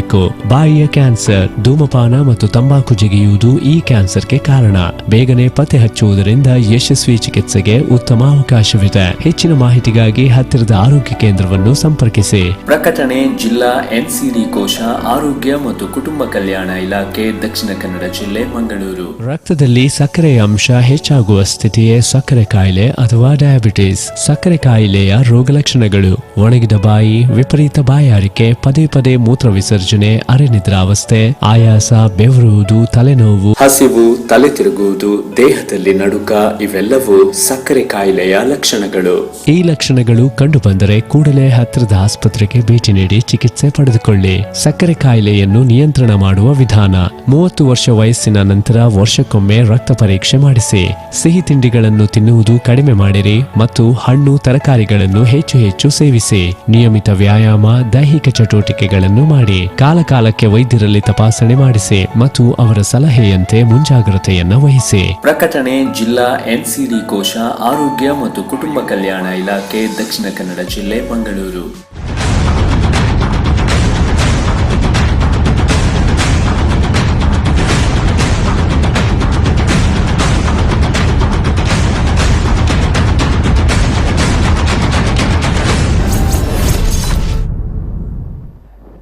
ಮತ್ತೊಮ್ಮೆ ಸ್ವಾಗತ. ಕೊರೋನಾ ಎಚ್ಚರ ವಿಶೇಷ ನೇರ ಪ್ರಸಾರ ಕಾರ್ಯಕ್ರಮಕ್ಕೆ ಮಾತನಾಡ್ತಾ ಇದ್ದೀವಿ. ಜಿಲ್ಲಾ ಉಸ್ತುವಾರಿ ಸಚಿವರ ಜೊತೆಗೆ ತಾವು ಕೂಡ ಕರೆಯನ್ನ ಮಾಡಬಹುದು. ತಮ್ಮಲ್ಲಿರುವಂತಹ ಸಮಸ್ಯೆಗಳು, ಪ್ರಶ್ನೆಗಳ ಬಗ್ಗೆ ಸಚಿವರ ಗಮನವನ್ನ ಸೆಳೆಯಬಹುದು ಅಂತ ಹೇಳ್ತಾ ಸರ್ ಮತ್ತೊಮ್ಮೆ ಕಾರ್ಯಕ್ರಮಕ್ಕೆ ಸ್ವಾಗತ. ಈಗಾಗಲೇ ಅನೇಕ ಪ್ರಶ್ನೆಗಳು ಕೂಡ ಬಂದಿದೆ. ದರಕ್ಕೆ ಸಂಬಂಧಪಟ್ಟ ಹಾಗೆ ತಾವೊಂದು ಮಾತನ್ನ ಹೇಳಿದ್ರೆ 2 ದಿನಗಳಲ್ಲಿ ಸಭೆಯನ್ನ ಮಾಡಲಾಗುತ್ತೆ. ಅಂದ್ರೆ ಇನ್ನೂ ಕೂಡ ನಿಯಂತ್ರಣಕ್ಕೆ ಬರದೇ ಇದ್ರೆ ಮುಂದಕ್ಕೆ ಸಭೆ ಮಾಡಲಾಗುತ್ತಲ್ಲ. ಒಂದ್ಸತಿ ವಿನಂತಿ ಮಾಡಿದ್ದೇವೆ ಎಲ್ರಿಗೂ, ಇನ್ನೊಂದು ಸತಿ ಖಚಿತವಾದಂತ ಸೂಚನೆಯನ್ನು ಕೊಟ್ಟು ಬಿಡಲಾಗುತ್ತೆ. ಅಂದ್ರೆ ಅದನ್ನು ಫಾಲೋ ಅಪ್ ಮಾಡುವಂತದ್ದು ಹೇಗೆ ಅನ್ನುವಂಥದ್ದು ಅಂದ್ರೆ ಮಾಡ್ತೇವೆ. ಜಿಲ್ಲಾಡಳಿತ ಮಾಡುತ್ತೆ. ಎಲ್ಲೆಲ್ಲಿ ದೂರುಗಳು ಬಂದಿರುತ್ತೆ, ನಿಮ್ಗಿಂತ ಹೆಚ್ಚಾಗಿ ನಮ್ಗೆ ಫೀಲ್ಡ್ ಅಲ್ಲಿ ಇರೋರಿಗೆ. ನಾವಿಲ್ಲಿ ಇಲ್ಲೇ ಮೇಲ್ಗಡೆ ಆಫೀಸಲ್ಲಿ ಕೂತ್ಕೊಂಡ್ರೆ ಗೊತ್ತಾಗ್ತಾ ಇಲ್ಲ. ನಾನು ನಿನ್ನೆ ಬಂಟ್ವಾಳಕ್ಕೆ ಹೋಗಿದ್ದೆ, ನಿನ್ನೆ ಸುಳ್ಯಕ್ಕೆ ಹೋಗಿದ್ದೆ, ಮೊನ್ನೆ ಪುತ್ತೂರಿಗೆ ಹೋಗಿದ್ದೆ, ನಾಳೆ ನಾನು ಬೇರೆ ಕಡೆ ಹೋಗಿರ್ತೇನೆ 1-2 ಕಡೆ. ಆಗ ಹೋದಾಗ ಅಲ್ಲಿರುವಂತಹ ಜನಪ್ರತಿನಿಧಿಗಳು, ಅಲ್ಲಿರುವಂತಹ ಶಾಸಕರು, ಅಲ್ಲಿರುವಂತಹ ಅಧಿಕಾರಿಗಳು, ಅಲ್ಲಿರುವಂತಹ ಸಂಪರ್ಕ ಸಿಕ್ಕಿರುವಂತ ಜನ ಯಾರಾದ್ರೂ ಇದ್ರೆ ಅವರು ಕೂಡ ಫೋನ್ ಮಾಡಿ ಹೇಳ್ತಾ ಇರ್ತಾರೆ, ಹೀಗಾಗಿದೆ ಹೀಗಿದೆ. ಪ್ರತಿಯೊಂದು ವಿಚಾರಗಳು ಕೂಡ ಅರ್ಥ ಆಗುತ್ತೆ. ನಿರ್ಧಾರವನ್ನು ತೆಗೆದುಕೊಳ್ಬೇಕಾದ್ರೆ ನಿರ್ಧಾರ ತಗೊಳ್ತೇವೆ. ಓಕೆ, ಮತ್ತೊಬ್ರು ಕರೆಯನ್ನು ಮಾಡಿದ್ದಾರೆ. ಹಲೋ ಹಲೋ ಸರ್, ನಮಸ್ತೆ. ಸರ್ ನಮಸ್ತೆ. ನಮಸ್ಕಾರ, ಹೇಳಿ. ನಮಸ್ತೆ, ಮಾತಾಡಿ. ಮೊಹಮ್ಮದ್ ನವಾಜ್ ಅಂತ ಬಜ್ಪೆಯಿಂದ. ಹೇಳಿ ಮೊಹಮ್ಮದ್. ಹೇಳಿ ಸರ್, ಹೇಳಿ. ಸರ್ ಉಸ್ತುವಾರಿ ಸಚಿವರೊಂದಿಗೆ ಮಾತನಾಡ್ಬೇಕು ನನಗೆ. ಮಾತಾಡಿ ಸರ್, ಮಾತಾಡಿದ್ದಾರೆ. ಹೇಳಿ. ಸರ್ ಇದು ಬಜ್ಪೆಯಿಂದ ಮಾತನಾಡುದು ನಾವು. ಹೇಳಿ.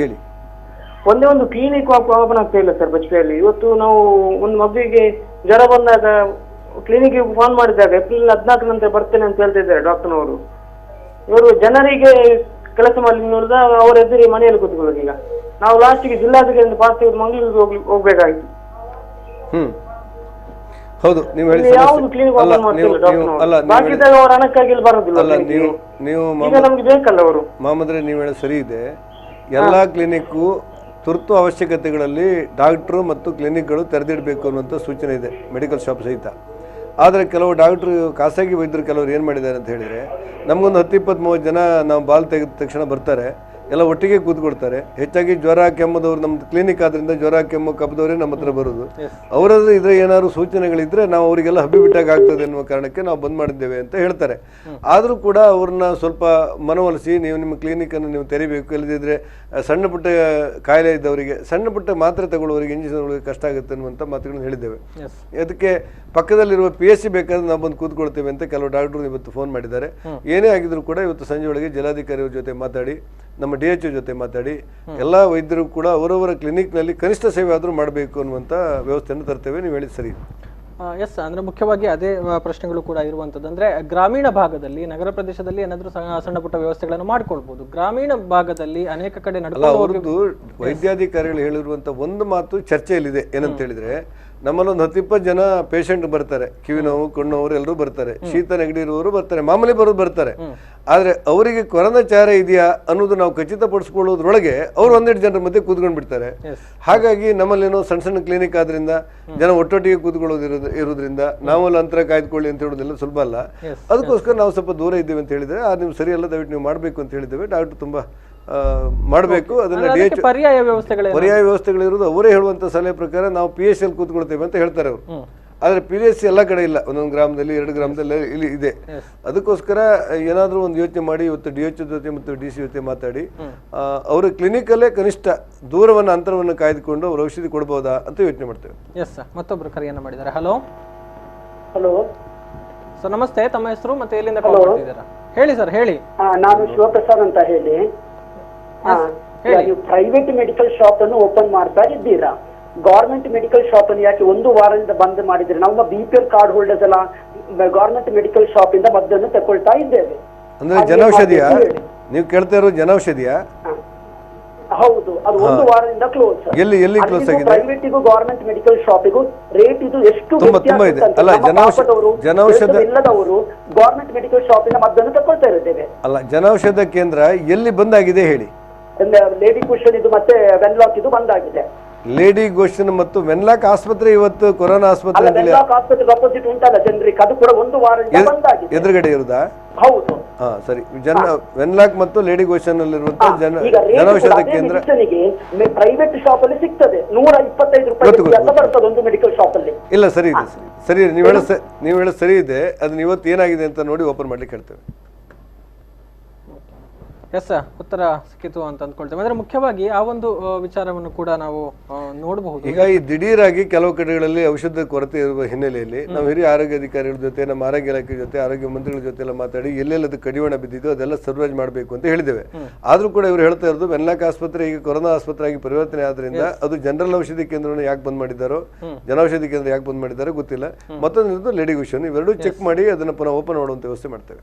ಎಸ್, ಅದು ಆಗಬೇಕಾಗಿರುವಂತಹ ಕೆಲಸ. ಯಾಕಂತ ಹೇಳಿದ್ರೆ ಅನೇಕ ಸಂದರ್ಭಗಳಲ್ಲೂ ಕೂಡ ಅಲ್ಲಿಗೆ ಹೋಗುವಂತಹ ಸನ್ನಿವೇಶವನ್ನ ನಾವು ಗಮನಿಸಬಹುದು. ಎಸ್, ಇನ್ನು ವೆನ್ಲಾಕ್ ಆಸ್ಪತ್ರೆಯ ಬಗ್ಗೆ ಮುಖ್ಯವಾಗಿ ನಾವು ಮಾತನಾಡೋದಿದ್ರೆ, ಅಂದ್ರೆ ಕಳೆದ 2 ವಾರಗಳ ಹಿಂದೆ ಒಂದು ಆಡಿಯೋ ಏನು ವೈರಲ್ ಆಯಿತು. ಸಾಕಷ್ಟು ಊಹಾಪೋಹಗಳು, ಅದರ ಬಗ್ಗೆ ಅನುಮಾನಗಳೆಲ್ಲವೂ ಕೂಡ ವ್ಯಕ್ತವಾಯಿತು. ಆ ಬಳಿಕ ನಡೆದಿರುವಂತಹ ಬೆಳವಣಿಗೆ, ಅಲ್ಲಿನ ಮುಖ್ಯ ಅಧೀಕ್ಷಕರನ್ನ ಕೂಡ ವರ್ಗಾವಣೆ ಮಾಡಲಾಯಿತು ಅನ್ನುವಂಥದ್ದು. ಸೊ ಆ ಒಂದು ವಿಚಾರಕ್ಕೆ ಸಂಬಂಧಪಟ್ಟ ಹಾಗೆ ಮತ್ತೆ ಈಗ ಅಲ್ಲಿ ಹೇಗೆ ವ್ಯವಸ್ಥೆಗಳೆಲ್ಲ ಆಗಿದೆ ಅಂತ. ಈಗ ಆಡಿಯೋ ವೈರಲ್ ಆಯಿತು, ಅದರಲ್ಲಿ ಏನು ಸತ್ಯ ಇದೆ, ಏನು ಸುಳ್ಳಿದೆ, ಅದನ್ನೆಲ್ಲ ಚರ್ಚೆ ಮಾಡಬೇಕು ಅಂತ ನಂಗೆ ಅನಿಸಿಲ್ಲ.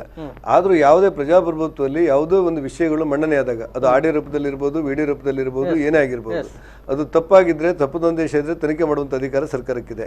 ಅದು ತಪ್ಪಾಗಿದ್ರೂ ಕೂಡ ಆ ಹೇಳಿಕೆಯಲ್ಲಿ ಸತ್ಯಾಂಶ ಇದ್ರೆ ಅದನ್ನು ಸರಿಪಡಿಸಿಕೊಳ್ಬೇಕಾದಂತ ಜವಾಬ್ದಾರಿ ನಮಗಿದೆ. ಆ ಕಾರಣಕ್ಕೆ ಅದನ್ನು ಕೂಡ ಗಮನಿಸಿದ್ದೇವೆ. ಅದು ಎಲ್ಲೆಲ್ಲಿ ತಪ್ಪಾಗಿದೆ ಅಂತ ಹೇಳಿ ತಿಳ್ಕೊಂಡಿದ್ದೇವೆ. ಅದನ್ನು ಸರಿಪಡಿಸುವಂತ ಕೆಲಸಗಳಾಗಿದೆ. ವ್ಯಕ್ತಿಯ ವಿಚಾರದಲ್ಲಿ ಅವರು ಹೇಗೆ ಇವ್ರು ಕೆಲಸ ಮಾಡ್ತಾರೆ, ಇವ್ರು ಕೆಲಸ ಮಾಡೋದಿಲ್ಲ, ಇವ್ರು ಅಧ್ಯಕ್ಷರ, ಇವ್ರು ಅಧ್ಯಕ್ಷರ, ವ್ಯಕ್ತಿ ವಿಚಾರ ಚರ್ಚೆ ಅಲ್ಲ. ಇದು ವಿಷಯದ ಮೇಲೆ ಚರ್ಚೆ. ಸರ್ಕಾರ ಯಾವಾಗಲೂ ವಿಷಯದ ಮೇಲೆ ನಿರ್ಣಯವನ್ನು ತಗೊಳ್ಬೇಕಾಗಿದೆ. ಹಾಗಾಗಿ ಅಲ್ಲಿ DHO ಹುದ್ದೆ ಖಾಲಿ ಇತ್ತು. ನಮ್ಮ ರಾಮಚಂದ್ರ ಬಾಯರನ್ನ ತೆಗೆದುಕೊಂಡು ಬಂದು ಬೆಂಗಳೂರಲ್ಲಿ ಇದ್ದವ್ರನ್ನ ತಲೆ ಹಾಕಿದ್ದೇವೆ. ಮತ್ತು ಅಧಿಕಾರಿ ನಿಮಗೆ ಗೊತ್ತೇ ಇದೆ. ಇನ್ನೊಬ್ಬರನ್ನ ಅಲ್ಲಿ DMO ಆಗಿ ಪರಿವರ್ತಿಸಬೇಕಾಯ್ತು. ಅಲ್ಲಿ ಈ ವರ್ಗಾವಣೆಗಳು, ಈ ಶಿಫ್ಟಿಂಗ್ ಮಾಡುವಂತದ್ದೆಲ್ಲ ಸರ್ಕಾರದ ಒಂದು ಭಾಗ. ಹಾಗಾಗಿ ವ್ಯಕ್ತಿಗತ ದೂರುಗಳಿಗೆ ಅವಕಾಶಗಳಿಲ್ಲ. ಆದ್ರೆ ವಿಷಯದ ಮೇಲೆ ಏನೇ ಟೀಕೆ ಇದ್ರೂ ಕೂಡ ಅದನ್ನ ಅರ್ಥ ಮಾಡ್ಕೊಂಡು ಸರಿಪಡಿಸಬೇಕಂತ ನಿರ್ಧಾರ ಮಾಡಿದ್ದೇವೆ, ಸರಿ ಮಾಡಿದ್ದೇವೆ. ವೆನ್ಲಾಕ್ ಆಸ್ಪತ್ರೆಯನ್ನ ಕೊರೋನಾ ಆಸ್ಪತ್ರೆಯಾಗಿ ಪರಿವರ್ತಿಸಲಾಯಿತು. ಅದೇನು ಸ್ವಲ್ಪದ ಕೆಲಸ ಅಂತ ಅನಿಸಿಲ್ಲ ಯಾರಿಗೂ. ಮಾತಾಡೋಣ ಅದರ ಬಗ್ಗೆ. ಮತ್ತೊಬ್ರು ಕರೆಯನ್ನ ಮಾಡಿದ್ದಾರೆ. ಹಲೋ ಸರ್ ನಮಸ್ತೆ. ನಮಸ್ತೆ, ಹೇಳಿ ಸರ್, ತಮ್ಮ ಹೆಸರು? ಸುಬ್ರಹ್ಮಣ್ಯ ಭಟ್ ಅಂತ, ಸಜಿಪ ಮುನ್ನೂರಿಂದ ಸರ್, ಬಂಟ್ವಾಳ ತಾಲೂಕು. ಹೇಳಿ ಬಿಟ್ರೆ. ಹೇಳಿ. ನಮಸ್ತೆ ಸರ್. ನಮಸ್ತೆ, ಹೇಳಿ ಸುಬ್ರಹ್ಮಣ್ಯ ಭಟ್. ನಮ್ದು ಸಜಿಪ ನಡುವಿಗೆ ಹತ್ತಿರದ ಗ್ರಾಮ ಸರ್. ಇಲ್ಲಿ ಸೋಂಕು ನಿವಾರಣಾ ಔಷಧಿ ಇಷ್ಟರವರೆಗೆ ಸಿಂಪರಣೆ ಆಗಿರುವುದಿಲ್ಲ. ಕೊರೋನಾದಿಂದ ಬಹಳಷ್ಟು ಕಷ್ಟಪಟ್ಟಂತ ಗ್ರಾಮ ಇದು. ಬಹುತೇಕ ನಮ್ಮ ಜಿಲ್ಲೆಯಲ್ಲಿರುವ, ನಮ್ಮ ರಾಜ್ಯದಲ್ಲಿರುವಂಥ ಎಲ್ಲ ಗ್ರಾಮೀಣ ಪ್ರದೇಶಗಳಿಗೆ ಸೋಂಕು ನಿವಾರಣಾ ಔಷಧವನ್ನು ಸಿಂಪಡಣೆ ಮಾಡಬೇಕು ಅನ್ನುವಂಥ ಕೆಲವು ಕಲ್ಪನೆಗಳನ್ನು ಕೆಲವು ಗ್ರಾಮದಲ್ಲಿ ಕೊಟ್ಟಿದ್ದಾರೆ. ಯಾವ್ಯಾವ ಕಡೆಗಳಲ್ಲಿ ಪಾಸಿಟಿವ್ಗಳು ಬಂದಿದೆಯೋ ಆ ಗ್ರಾಮದಲ್ಲೆಲ್ಲ ಸ್ವಲ್ಪ ಅದನ್ನು ವಿಸ್ತರಣೆ ಮಾಡುವಂಥ ಕೆಲಸಗಳು ಆಗ್ತಾ ಇದೆ. ನಿಮ್ಮ ಸಜಿಪನಡು ಗ್ರಾಮದ ನಮ್ಮ ಇವಾಗ ಹೇಳಿ, ಅಲ್ಲೇನಾದರೂ ಅವಶ್ಯಕತೆಗಳಿದ್ದರೆ ಸಿಂಪಡಣೆ ಮಾಡುವಂಥ ಕೆಲಸ ಮಾಡ್ತೇವೆ. ಧನ್ಯವಾದ. ನಾನು ಹೇಳಿದೆ ನಿಮಗೆ,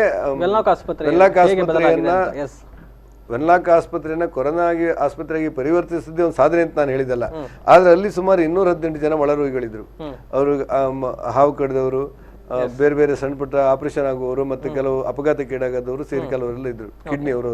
ಆ 218 ಜನವನ್ನ ಖಾಸಗಿ ಆಸ್ಪತ್ರೆಗೆ ಶಿಫ್ಟ್ ಮಾಡಿ ಅವರಿಗೆ ವ್ಯವಸ್ಥಿತವಾದಂತಹ ಚಿಕಿತ್ಸೆ ಕೊಡಲಿಕ್ಕೆ ಬೇಕಾದಂತ ಅವಕಾಶಗಳನ್ನು ಕಲ್ಪಿಸಲಾಗಿದೆ. ಒಂದು ದಿವಸಕ್ಕೆ ಕನಿಷ್ಠ 800ರಿಂದ 1000 ಜನ ಹೊರರೋಗಿಗಳಿದ್ದಾರೆ ವೆನ್ಲಾಕ್ ಆಸ್ಪತ್ರೆಯಲ್ಲಿ. ಅವ್ರನ್ನೆಲ್ಲ ಬೇರೆ ಬೇರೆ ಆಸ್ಪತ್ರೆಗಳಿಗೆ ವರ್ಗೀಕರಿಸಿ ಇದೇ ಉಚಿತವಾಗಿ ಕೊಡುವಂತ ವ್ಯವಸ್ಥೆಗಳನ್ನು ಮಾಡಬೇಕು ಅಂತ ಹೇಳಿ ಏನಿದೆ ಅದನ್ನು ಮಾಡಿದ್ದೇವೆ.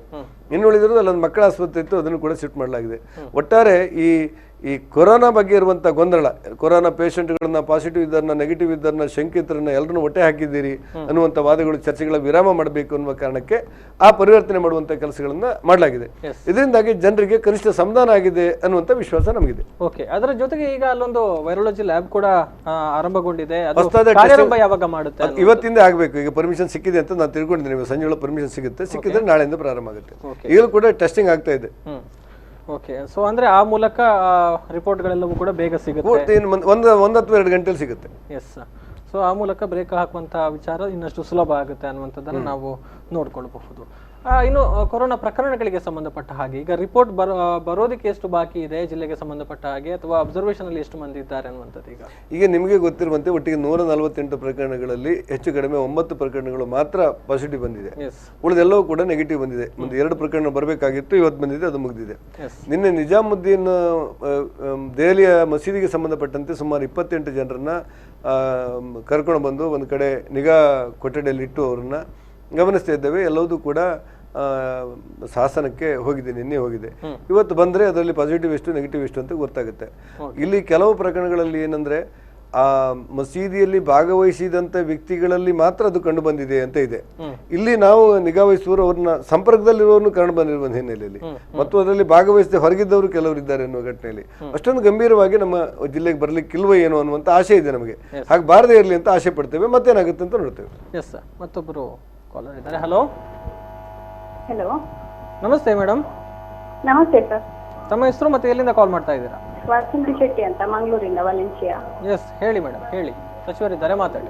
ಸರ್ ನಮಸ್ತೆ. ನಮಸ್ತೆ. ನಮಸ್ತೆ ಸರ್, ನನಗೆ ಅಂದ್ರೆ ಆಕ್ಚುಲಿ ಚಿಟ್ ಫಂಡ್ ಕಂಪನೀಸ್ ಎಲ್ಲ ವರ್ಕ್ ಮಾಡ್ತಾ ಇದ್ದಾರ ಅಂತ ಸರ್. ಈಗ ಎಂತ ಇದ್ರೆ ನಮ್ದು ಒಂದು EMI ಚೆಕ್ ಕೊಟ್ಟಿತ್ತು ನಾವು, ಅವರು ಈಗ ವರ್ಕಿಂಗ್ ಇಲ್ಲ ಅಂತ ಹೇಳಿ ನಮಗೆ ಅಂದ್ರೆ ಬ್ಯಾಂಕಿಗೆಲ್ಲ ವರ್ಕಿಂಗ್ ಹೋಗ್ಲಿಕ್ಕೆಲ್ಲ ಆಗುದಿಲ್ಲ ಸರ್. ಸ್ಯಾಲ್ರಿ ಎಲ್ಲ ಲೇಟ್ ಆಗಿದೆ, ಇನ್ಫಾರ್ಮೇಶನ್ ಏನಿಲ್ಲದೆ ಚೆಕ್ ಹಾಕ್ತಾ ಇದ್ದಾರೆ. ಕೇಳಿದ್ರೆ ನಾವು ವರ್ಕಿಂಗ್ ಇದ್ದೇವೆ ಅಂತ ಹೇಳ್ತಾ ಇದ್ದಾರೆ.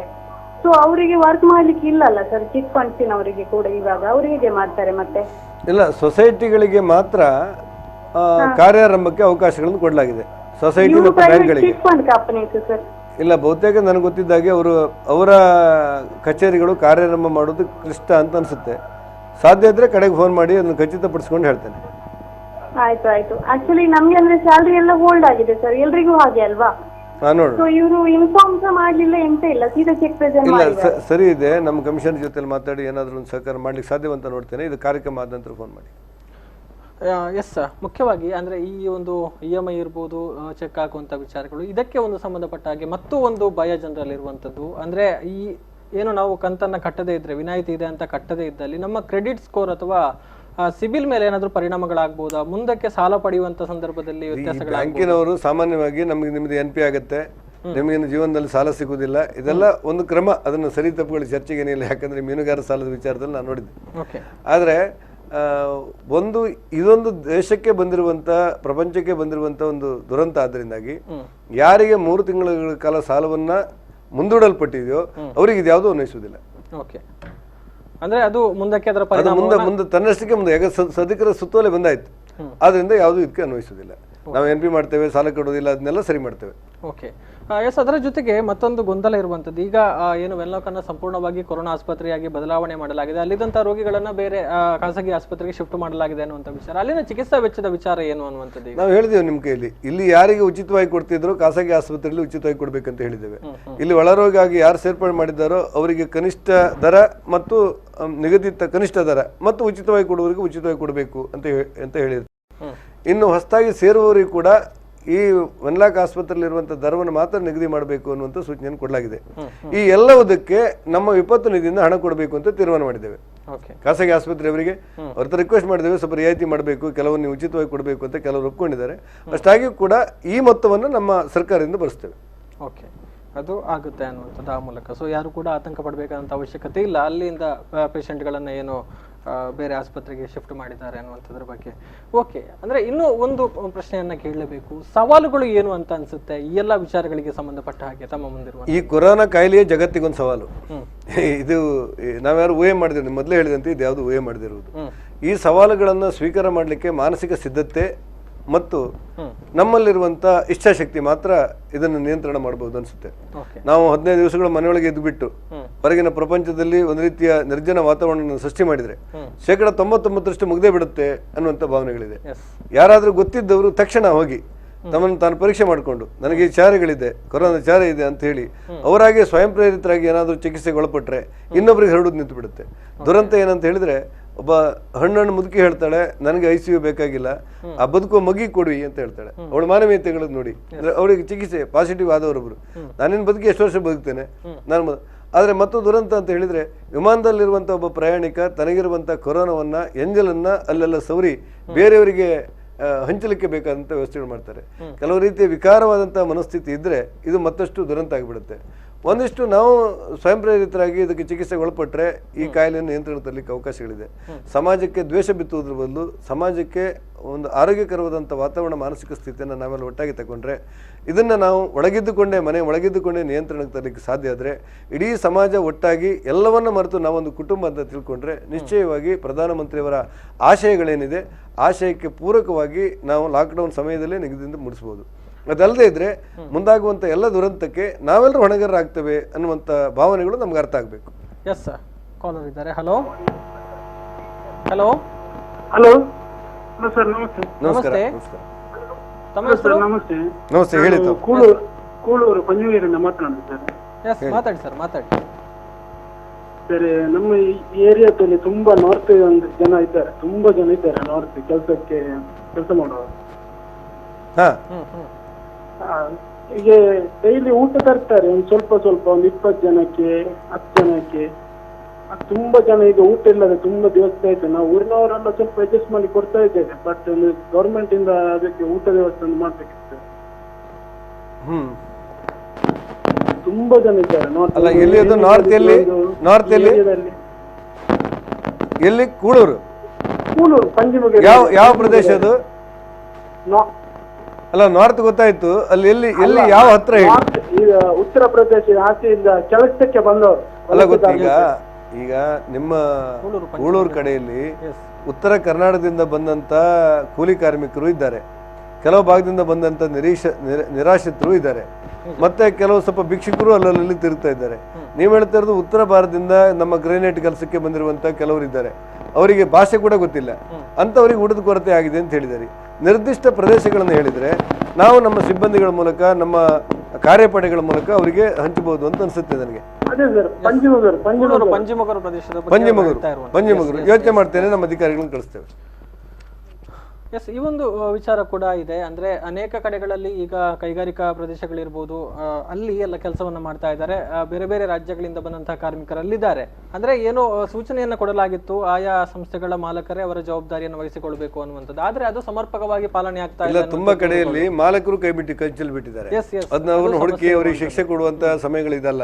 ಅದಕ್ಕೋಸ್ಕರ ಯಾರು ತುತ್ತು ಕಷ್ಟಪಡ್ತಾರೆ ಅವರಿಗೆ ನಮ್ಮ ದೇವಸ್ಥಾನದ ವತಿಯಿಂದ, ನಮ್ಮ ಇಂದಿರಾ ಕ್ಯಾಂಟೀನ್ ವತಿಯಿಂದ, ನಮ್ಮ ಜಿಲ್ಲಾಡಳಿತ ವತಿಯಿಂದ ಮತ್ತು ಸಾರ್ವಜನಿಕರು ಕೊಟ್ಟಿರುವಂತಹ ಸಹಕಾರದ ವತಿಯಿಂದ ಮಾಡಬೇಕು ಅಂತ ತೀರ್ಮಾನ ಮಾಡಿದ್ದೇವೆ. ನೀವು ಹೇಳಿದಂತಹ ನಿರ್ದಿಷ್ಟ ಪ್ರಕರಣವನ್ನು ಗಮನದಲ್ಲಿಟ್ಟುಕೊಂಡು ನಮ್ಮ ಅಧಿಕಾರಿಗಳಿಗೆ ಕಳಿಸಿಕೊಡ್ತೇನೆ, ನಾಳೆ ಅದ್ರ ವ್ಯವಸ್ಥೆಯನ್ನು ಮಾಡೋಣ. ಆದರೆ ಒಂದೇ ಒಂದು ನನ್ನ ವಿನಂತಿ ಇದೆ, ನಾವು ನಿಮ್ ಬೇರೆ ಬೇರೆ ಸಂಘಟನೆಯವರು ನೀವೆಲ್ಲ ಹಂಚಿ ಅಂತ ನಾವು ಹೇಳಿಲ್ಲ, ಯಾಕಂದ್ರೆ ಅವರಲ್ಲಿ ಸ್ಪರ್ಧೆ ಬರಬಾರ್ದು ಅಂತ ಹೇಳಿ. ಅರ್ಥ ಜಿಲ್ಲಾಡಳಿತದಿಂದ ಕೊಡ್ತೇವೆ ಅಂದ್ರೆ ಅರ್ಥ ಯಾರು ಕೂಡ ತನ್ನ ಪಕ್ಕದಲ್ಲಿದ್ದವರಿಗೆ ಒಂದು ಊಟ ಕೊಡಬೇಡಿ ಅಂತ ಹೇಳಿಲ್ಲ. ಹಾಗಾಗಿ ಕೇಳಿ ಬಂದಿತ್ತು, ನಮಗೆ ಪರ್ಮಿಷನ್ ಕೊಡ್ತಾ ಇಲ್ಲ, ಇನ್ನೊಂದು ಕೆಲವರಿಗೆ ಕೊಡಲಾಗಿದೆ ಅನ್ನುವಂತ ಆರೋಪಗಳು ಕೂಡ ಅಲ್ಲ. ಅದಕ್ಕೆ ನಾವೇನ್ ಹೇಳಿದ್ದೇವೆ ಅಂತ ಹೇಳಿದ್ರೆ, ನೀವು ಏನ್ ಕೊಡ್ಬೇಕಂತೀರೋ ಜಿಲ್ಲಾಡಳಿತ ಕೊಟ್ಬಿಡಿ, ನಮ್ ಕಮಿಷನರಿಗೆ ಕೊಡಿ, ನಮ್ ಜಿಲ್ಲೆ ಕೊಡಿ, ನಮ್ DC ಕೊಡಿ, ನಮ್ಮ ಅಧಿಕಾರಿಗಳ ಮೂಲಕ ಹಂಚುವಂತ ಕೆಲಸಗಳನ್ನ ಮಾಡ್ತೇವೆ ಅಂತ ಹೇಳಿದ್ದೇವೆ. ಯಾಕಂದ್ರೆ ಈಗ ಗೊಂದಲ ಬೇಡ ಅಂತ ಹೇಳಿ ಇವತ್ತು ನಾವು ತಮ್ಮ ಮೂಲಕ ಹೇಳುವಂತದ್ದು, ನಾವು ಜಿಲ್ಲಾಡಳಿತ ಮೂಲಕ ಕೊಡ್ತೇವೆ ಅಂತ ಹೇಳಿದ್ದೇವೆ. ಜಿಲ್ಲಾಡಳಿತ ಪ್ಯಾಕೆಟ್ ಮಾಡಿ ತಂದು ಅವ್ರು ಕೊಡುವವರೆಗೂ ಕಾಯ್ಬೇಕು ಅಂತ ಹೇಳಿಲ್ಲ. ಶಕ್ತಿ ಇದ್ರೆ ಯಾರಾದ್ರೂ ಅವ್ರ ಜೊತೆಲೆ ಊಟಕ್ಕೆ ಹಾಕಿದ್ರೆ ಅದೇನು ಬಾರಿ ತಪ್ಪಂತ ಪರಿಸ್ಥಿತಿಗಳಿಲ್ಲ. ಆದ್ರೆ ಅದೇ ಒಂದು ಸ್ಪರ್ಧೆ ಆಗಬಾರ್ದು ಅನ್ನೋದು ನಮ್ಮ ಭಾವನೆ. ಆದಷ್ಟಿಂದ ನೀವು ಹೇಳಿದಂತಹ ಪ್ರಕರಣಗಳನ್ನ ಸ್ಥಳವನ್ನು ಪರಿಶೀಲನೆ ಮಾಡಿ ನಮ್ಮ ಇಲಾಖಾಧಿಕಾರಿಗಳನ್ನು ಕಳಿಸಿಕೊಡ್ತೇವೆ. ಓಕೆ, ಅಂದ್ರೆ ಈಗ ದೇವಾಲಯಗಳ ಮೂಲಕ ವ್ಯವಸ್ಥೆಯನ್ನು ಮಾಡಲಾಗಿದೆ ಅನ್ನುವಂತಹ ಮಾಹಿತಿ, ದೇವಾಲಯಗಳ ಮೂಲಕ ನಿರ್ವಸಿತರು ಯಾರೆಲ್ಲ ಇದ್ದಾರೋ ಅವರಿಗೆಲ್ಲ ವ್ಯವಸ್ಥೆಯನ್ನ ಮಾಡಲಾಗುತ್ತೆ. ಅಂದ್ರೆ ಅದನ್ನ ಹೇಗೆ ಅವರಿಗೆ ವಿತರಣೆ ಮಾಡುವಂತ? ಈಗ ನೀವು ದೇವಾಲಯಗಳ ಮೂಲಕ ಅಂತ ನಾವ್ ಯಾಕೆ ಹೇಳಿದೇವೆ ಅಂತ ಹೇಳಿದ್ರೆ, ಕರ್ನಾಟಕ ರಾಜ್ಯದಲ್ಲಿ 210 ಏದರ್ತಿ ದೇವಸ್ಥಾನ ಇದೆ ನಮ್ಮ ಕೈಲಿ. ನಮ್ಮ ಹತ್ರ ಆಹಾರ ಸಾಮಗ್ರಿಗಳಿವೆ, ತಕ್ಕ ಮಟ್ಟಿಗೆ ಅವಶ್ಯಕತೆಗಳ ಆರ್ಥಿಕ ಶಕ್ತಿ ಇದೆ. ಈಗ ನಾಳೆ ಅಂತ ಹೇಳಿದ್ರೆ ನಮ್ಮ ಹತ್ರ ಯಾರು ಹಂಚಬೇಕು ಅಂತ ಬೇಕಲ್ಲ, ಯಾರಿಗೆ ಯಾವ ಏಜೆನ್ಸಿ ಕೊಡ್ಬೇಕಂತ ಬೇಕಲ್ಲ, ಯಾರು ಇಲ್ಲದೆ ಇದ್ರೆ ಏನ್ ಮಾಡ್ಬೇಕು. ಅದಕ್ಕೋಸ್ಕರ ಹೇಳಿದೆವು, ಬೆಳಗ್ಗೆ ಒಂದಿಷ್ಟು ಉಪಹಾರಗಳನ್ನ, ಮಧ್ಯಾಹ್ನ ಊಟಗಳನ್ನ ಸಿದ್ಧಪಡಿಸಿ ಪ್ಯಾಕೆಟ್ ಮೂಲಕ ಮಾಡಿ ಅವ್ರಿಗೆ ಎಲ್ಲೆಲ್ಲಿದ್ದಾರೆ ಎಲ್ಲ ಹಂಚೂರು. ಈಗ ನೇರು ಮೈದಾನದಲ್ಲಿ ನೀವು ಬಂದ್ರೆ 2-3 ರೀತಿ ಜನ ಇದ್ದಾರೆ. ಕೆಲವು ಮಾನಸಿಕ ರೋಗಿಗಳು ಇರ್ತಾರೆ, ಎಲ್ಲೆಲ್ಲಿಂದ ಬಂದಲ್ಲಿ ಇರ್ತಾರೆ, ಅವ್ರು ಯಾಕಿರ್ತಾರೆ, ಏನಿರ್ತಾರೆ, ಎಲ್ಲಿಂದ ಬಂದಿದ್ದಾರೆ, ಅವ್ರ ಪೂರ್ವಾಪರಗಳೇನು ನಮ್ಗೆ ಗೊತ್ತಿಲ್ಲ. ಆದ್ರೆ ಅವ್ರ ಹಸುವೆ ಇರುತ್ತೆ, ಆ ಕಾರಣಕ್ಕೆ ಅವ್ರಿಗೆ ಕೊಡ್ಬೇಕಾಗುತ್ತೆ. ಒಂದಿಷ್ಟು ಜನ ನಿರಾಶ್ರಿತರಿದ್ದಾರೆ, ಎಲ್ಲೋ ಕೂಲಿ ಮಾಡೋರು ಬಂದು ಅಲ್ಲಿ ಕೂತ್ಕೊಂಡು ನಮ್ಮನ್ನು ಕರ್ಕೊಂಡು ಹೋಗ್ತಾರೆ ಅಂತ ಕೂತ್ಕೊಂಡಿರ್ತಾರಲ್ಲ, ಅವ್ರು ಕರ್ಕೊಂಡು ಹೋಗ್ಲಿಕ್ಕೆ ಯಾರು ಬರಲೂ ಇಲ್ಲ, ಅವರೆಲ್ಲ ಇದ್ದಾರೆ. ಅಂಥವರ ಊಟಕ್ಕೆ ತೊಂದರೆ ಆಗಬಾರ್ದು ಅನ್ನುವ ಕಾರಣಕ್ಕೆ ನಮ್ಮಲ್ಲಿರುವಂಥ ದೇವಸ್ಥಾನದ ಮೂಲಕ, ನಮ್ಮ ಸಿಬ್ಬಂದಿಗಳ ಮೂಲಕ, ನಮ್ಮಲ್ಲಿರುವಂಥ ಕಾರ್ಯಪಡೆಗಳ ಮೂಲಕ ಊಟ ತಯಾರಿಸಿ ಅವ್ರಿಗೆ ಹಂಚುವಂಥ ಕೆಲಸಗಳು ಮಾಡಬೇಕು. ತುರ್ತು ಯಾರಿದ್ದೀರಿ ಕೇಳಿದ್ರೆ ನಮ್ಮ ದೇವಸ್ಥಾನ ಇದೆ ಅನ್ನುವಂಥ ವಿಶ್ವಾಸ ಮಾತನ್ನು ಅವ್ರಿಗೆ ಹೇಳಲಾಗಿದೆ. ಈಗ ನಮ್ಮ ಒಂದು ಕದ್ರಿ ದೇವಸ್ಥಾನದಿಂದ ದಿವಸಕ್ಕೆ 80,000 ರೂಪಾಯಿ ಮೊತ್ತದ ಸಾಮಗ್ರಿಗಳು ಖರ್ಚಾಗಿ ಪಟ್ಟಣ ಆಗಿ ಹೋಗ್ತಾ ಇದೆ. ಅಲ್ಲೆಲ್ಲ 1-2 ಪಟ್ಟಣ ಉಳಿದಿರಬಹುದು, ಗೊತ್ತಿಲ್ಲ, ಇನ್ನು ಬೇಡಿಕೆ ಇರಬಹುದು. ಆದ್ರೂ ನಾವಿದ್ದೇವೆ ಅಂತ ಹೇಳಲಿಕ್ಕೆ ನಮ್ಮ ದೇವಸ್ಥಾನ ಇದೆ ಅನ್ನುವಂಥ ಮಾತು ಹೇಳಿದ್ದೆ. ಅಂದ್ರೆ ಅದರ ಜೊತೆಗೆ ಈಗ ವಾಹನಗಳ ನಿಷೇಧವನ್ನು ಈಗಾಗಲೇ ಅಂದ್ರೆ ಖಾಸಗಿ ವಾಹನಗಳ ಓಡಾಟಕ್ಕೆ ನಿರ್ಬಂಧವನ್ನು ವಿಧಿಸಲಾಗಿರುವಂತಹ ವಿಚಾರಗಳು, ಅಂದ್ರೆ ನಿನ್ನೆಯಿಂದಲೇ ಮಂಗಳೂರಿನಲ್ಲಿ ಸಹಿತ ಇಡೀ ಜಿಲ್ಲೆಯಲ್ಲಿ ಈ ಒಂದು ನಿಟ್ಟಿನಲ್ಲಿ ಪೊಲೀಸರು ಕಾರ್ಯಪ್ರವೃತ್ತ ಆಗಿರುವಂತದ್ದನ್ನ ನೋಡಬಹುದು. ಅಂದ್ರೆ ಯಾರಿಗೆ ಇಲ್ಲಿ ವಿನಾಯಿತಿ ಸಿಗುತ್ತೆ? ಪಾಸ್ನ ಬಗ್ಗೆ ಕೂಡ ಸಾಕಷ್ಟು ಗೊಂದಲ. ಯಾವ ಗೊಂದಲವೂ ಇಲ್ಲ. ನೀವು ಊಟ ತಗೊಂಡು ಹೋಗುವಂತ ಒಂದು ವೆಹಿಕಲ್ ಇದ್ರೆ ಅದನ್ನ ನಮ್ಮ ಪೊಲೀಸರು ತಡೆ ಹಾಕುದಿಲ್ಲ. ಈ ನಿಯಮಗಳನ್ನ ಯಾಕೆ ರೂಪಿಸ್ತೇವೆ ಅಂತ ಹೇಳಿದ್ರೆ, ವ್ಯವಸ್ಥೆಯನ್ನು ಸರಿಪಡಿಸುವುದಕ್ಕೆ, ಶಿಕ್ಷೆ ಕೊಡೋದಕ್ಕಲ್ಲ, ಸಮಸ್ಯೆಗಳನ್ನು ಸೃಷ್ಟಿ ಮಾಡೋದಕ್ಕಲ್ಲ, ಆತಂಕಕಾರಿ ವಾತಾವರಣ ನಿರ್ಮಾಣ ಮಾಡೋದಕ್ಕಲ್ಲ. ನೀವು ಬಂದು 4-6 ಜನ ಬೈಕ್ ಹಿಡ್ಕೊಂಡು ಓಡಾಡ್ತಾ ಇದ್ರೆ ಅದರಿಂದ ಏನು ಪ್ರಯೋಜನ ಇದೆ? ಆ ಕಾರಣಕ್ಕೆ ಅದನ್ನ ನಿಯಂತ್ರಣ ಮಾಡಿದ್ದೇವೆ. ಖಾಸಗಿ ವಾಹನಗಳನ್ನ ಮಾರ್ಕೆಟ್ ಅಲ್ಲಿ ಹತ್ತಿರದಲ್ಲಿ ಅಂಗಡಿ ಇದೆ, ಬೆಳಗಿಂದ 7 ಗಂಟೆಯಿಂದ ಮಧ್ಯಾಹ್ನ 12 ಗಂಟೆವರೆಗೆ ತೆರೆದಿರ್ತದೆ. ನೀವು ಒಂದು ಸಾಮಗ್ರಿ ನಡ್ಕೊಂಡು ಹೋಗಿ ತಗೊಂಡು ಬನ್ನಿ ಅಂತ ಹೇಳಿದೆವು, ಇಲ್ಲ ಅಂತ ಹೇಳಿಲ್ಲ. ಆದ್ರೆ ನಿಮಗೆ ಮೆಡಿಕಲ್ ಇದ್ದವರಿಗೆ, ಅನಾರೋಗ್ಯ ಪೀಡಿತರಿಗೆ, ಎಲ್ಲರಿಗೂ ಕೂಡ ಪೊಲೀಸರಿಗೆ ತಮ್ಮ ಕಣ್ಣು ಅಳತೆಯಲ್ಲಿ, ಈಗ ನಾವು ಬಡವರ ಬಗ್ಗೆ ಮಾತಾಡ್ತೇವಲ್ಲ, ಒಬ್ಬ ಬಡವನನ್ನ ಅವನ ಮನೆ ಅಂಗಳದಲ್ಲಿ ನೀವು ನಿಂತುಕೊಂಡ್ರೆ ಅವನ ಮಕ್ಕಳು, ಅವನ ಬದುಕು, ಅವನ ಆರೋಗ್ಯ, ಅವನ ಸ್ಥಿತಿಗತಿಗಳು, ಅವನ ಮನೆ ಮಟ್ಟವನ್ನು ನೋಡಿದ್ರೆ ಅವನ ಬಡವನ ದೊಡ್ಡವನ ಅಂತ ಹೇಳಲಿಕ್ಕೆ ಬರೋದಿಲ್ವ ನಮಗೆ? ಅದಕ್ಕೋಸ್ಕರ ಅಳತೆ ಬೇಕೇನಾದ್ರು. ಅದೇ ರೀತಿ ಆಹಾರ ಪಟ್ಟಣ ತಗೊಂಡು ಹೋಗುವವರಿಗೆ ಪೊಲೀಸರು ನಿರ್ಬಂಧ ಮಾಡ್ತಾ ಇಲ್ಲ. ಯಾವುದೋ ಔಷಧಿ ಇದೆ, ನಾನು ಮೆಡಿಕಲ್ಗೆ ಹೋಗ್ತಾ ಇದ್ದೇನೆ ಅಂತ ಅನಿಸಿದ್ರೆ ಔಷಧಿ ಚೀಟಿ ಇದ್ರೆ ಪೊಲೀಸ್ ನಿರ್ಬಂಧ ಮಾಡ್ತಾ ಇಲ್ಲ. ಆದ್ರೆ ಔಷಧಿ ಚೀಟಿ ಕಾಯಂ ಕಿಸೆಯಲ್ಲಿ ಹಾಕೊಂಡು ಬಂದವರಿಗೆಲ್ಲ ಅದನ್ನೇ ತೋರಿಸ್ತಾ ಇದ್ರೆ ಪೊಲೀಸರಿಗೆ ಅನುಮಾನಗಳು ಬರುತ್ತೆ. ಈ ಹಿನ್ನೆಲೆಯಲ್ಲಿ ವಸ್ತುನಿಷ್ಠವಾದ ವಿಷಯ ಮತ್ತು ಸರಿಯಾದ ವಿಚಾರಕ್ಕೆ ಎಲ್ಲೂ ಅಡ್ಡಾಗಬೇಡಿ ಅನ್ನುವಂಥ ಸೂಚನೆಯನ್ನು ಕೊಡಲಾಗಿದೆ. ಪೊಲೀಸರು ಪಾಲಿಸ್ತಾ ಇದ್ದಾರೆ. ಮತ್ತೊಬ್ರು ಕಾಲರ್ ಇದ್ದಾರೆ. ಹಲೋ ಹಲೋ ಸರ್, ನಮಸ್ತೆ. ನಮಸ್ತೆ, ಕುಮಾರ್ ಮಾಲೆಮರ್ ಅಂತ. ಹೇಳಿ ಸರ್. ನಮಸ್ತೆ. ಉಸ್ತುವಾರಿ ಸಚಿವರ ಹತ್ರ ಮಾತಾಡಿ. ನಮಸ್ತೆ ಸರ್. ನಮಸ್ತೆ. ನಿಮ್ಮ ಸರ್ಕಾರದಿಂದ ಒಳ್ಳೆ ಕೆಲಸ ಆಗ್ತಾ ಇದೆ, ಒಳ್ಳೆ ಕೆಲಸ, ದೇವರು ಇದಕ್ಕೆ ಮೆಚ್ಚುವಂತ ಕೆಲಸ ಮಾಡಿದೀರಿ ಸರ್. ಮತ್ತೊಂದು ಏನ್ ಬೇಕಾದ್ರೆ, ಇವತ್ತು ನೋಡಿ, ನಾವು ಕೂಡ ಒಂದು ಸಮಾಜ ಸೇವೆ ಮಾಡಿಕೊಂಡೇ ಇದ್ದವರು, ಆದ್ರೆ ಅದರ ನಡುವಲ್ಲಿ ನಾವು ಒಂದು ಶಾಲಾ ವಾಹನದ ಒಂದು ಚಾಲಕರಾಗಿಯೂ ಕೆಲಸ ಮಾಡ್ತಿದ್ದೇವೆ. ಮಾರ್ಚ್ ಅಲ್ಲಿ ಅರ್ಧದಲ್ಲಿ ಸ್ಕೂಲ್ ಎಲ್ಲ ನಿಂತಿದೆ, ನಮ್ಮ ಪೇಮೆಂಟ್ ಎಲ್ಲ ಬಾಕಿ ಆಗಿದೆ. ನಮ್ದು ಬಿಡಿ, ಅದೇ ತರ ಎಲ್ಲಾ ಸ್ಕೂಲ್ನ ವ್ಯಾನ್ನ ಮಕ್ಕಳ ಹಣ ಬಾಕಿ ಆಗಿದೆ. ಆದ್ರೂ ಅದು ನಾವು ಏನೋ ಒಂದು ನೋವನ್ನು ನಾವು ತಡಿತಿದ್ದೇವೆ. 21 ದಿನ ಲಾಕ್ಡೌನ್ ಅಲ್ಲಿ ಇದ್ದೇವೆ. ಆದ್ರೆ ಈಗ ಒಂದು ಬಂದಿದೆ, ಎಲ್ಲರಿಗೂ ಮನೆಗೆ BPL ಇದ್ದವರಿಗೆ ಒಂದು ಏನು ಸರ್ಕಾರದಿಂದ ಇದು ಕೊಡ್ತಾ ಇದ್ದಾರೆ ಅಂತ. ಆದ್ರೆ ನಾನೊಂದು ಹೇಳುದೇನೆಂದ್ರೆ, ಇವತ್ತು APL ಇದ್ದವರು ತುಂಬಾ ಜನ ಇದ್ದಾರೆ, ಬಡವರು ತುಂಬಾ ಜನ ಇದ್ದಾರೆ. ಸರ್, ನಿಮ್ಮ ಸರ್ಕಾರದಿಂದ ಒಂದು ರಿಕ್ವೆಸ್ಟ್ ಮಾಡ್ತಾ ಇದ್ದೇನೆ, ಇದ್ರ ಬಗ್ಗೆ ಕೂಲಂಕುಷವಾಗಿ ನೀವು ಎಲ್ಲ ಒಂದು ಚೆಕ್ ಮಾಡಿ ಇದನ್ನು ಹಂಚಬೇಕು ಅಂತ ನಿಮ್ಮ ಹತ್ರ ಒಂದು ನಾನು ವಿನಂತಿ ಮಾಡ್ತಿದ್ದೇನೆ. ಮತ್ತೊಂದು ಹೇಳ್ಬೇಕಾದ್ರೆ, ಇವತ್ತು ಕೊಟ್ಟಾರ ಚೌಕಿ ಇದೊಂದು ಮೂಲ ಮುಖ್ಯ ರಸ್ತೆ, ನ್ಯಾಷನಲ್ ಹೈವೇ 66, ಇಲ್ಲಿ ಮ್ಯಾಂಗ್ಳೂರ್ ಸೂಪರ್ ಬಜಾರ್ ಅಂತ ಇದೆ, ನಾನು ಮೊನ್ನೆ ಹೋಗಿ ನಾನೇ ಅಲ್ಲಿ ಜೋರ್ ಮಾಡಿದೆ. ಎಲ್ಲರೂ ಮೇಲ್ಮೇಲೆ ಬಿದ್ದಿದ್ದಾರೆ. ಆದ್ರೆ ಎದುರುಗಡೆ ಒಂದು ಬ್ರಿಡ್ಜಿನ ಅಡಿಯಲ್ಲಿ ಇಬ್ರು ಪೊಲೀಸರು ಕೂಡ ಮೊಬೈಲ್ ಅಲ್ಲಿ ಮಾತಾಡ್ತಾ ಅವರಷ್ಟಕ್ಕೆ ಇದ್ದಾರೆ ಸರ್. ಯಾಕೆಂದ್ರೆ ನಾನು ನಿಮ್ಗೆ ಒಂದು ತಿಳಿಲಿ ಅಂತ ನಾನು ಎಂದು ಹೇಳ್ತಾ ಇದ್ದೇನೆ. ಸರಿ, ಈಗ ಒಂದು ಶಾಲಾ ವಾಹನದಲ್ಲಿ ನಾವು ಕೆಲಸ ಮಾಡ್ತಾ ಇದ್ದೇವೆ, ನಮ್ಮ ಸಂಬಳ ಕಡಿತಾ ಇದೆ ಅಂತ ಹೇಳಿದ್ದಾರೆ. ಎಲ್ಲ ಖಾಸಗಿ ಶಾಲೆಗಳು ಏನು ಮಾಡೋಣ ಅಂತ ಯೋಚನೆ ಮಾಡೋಣ.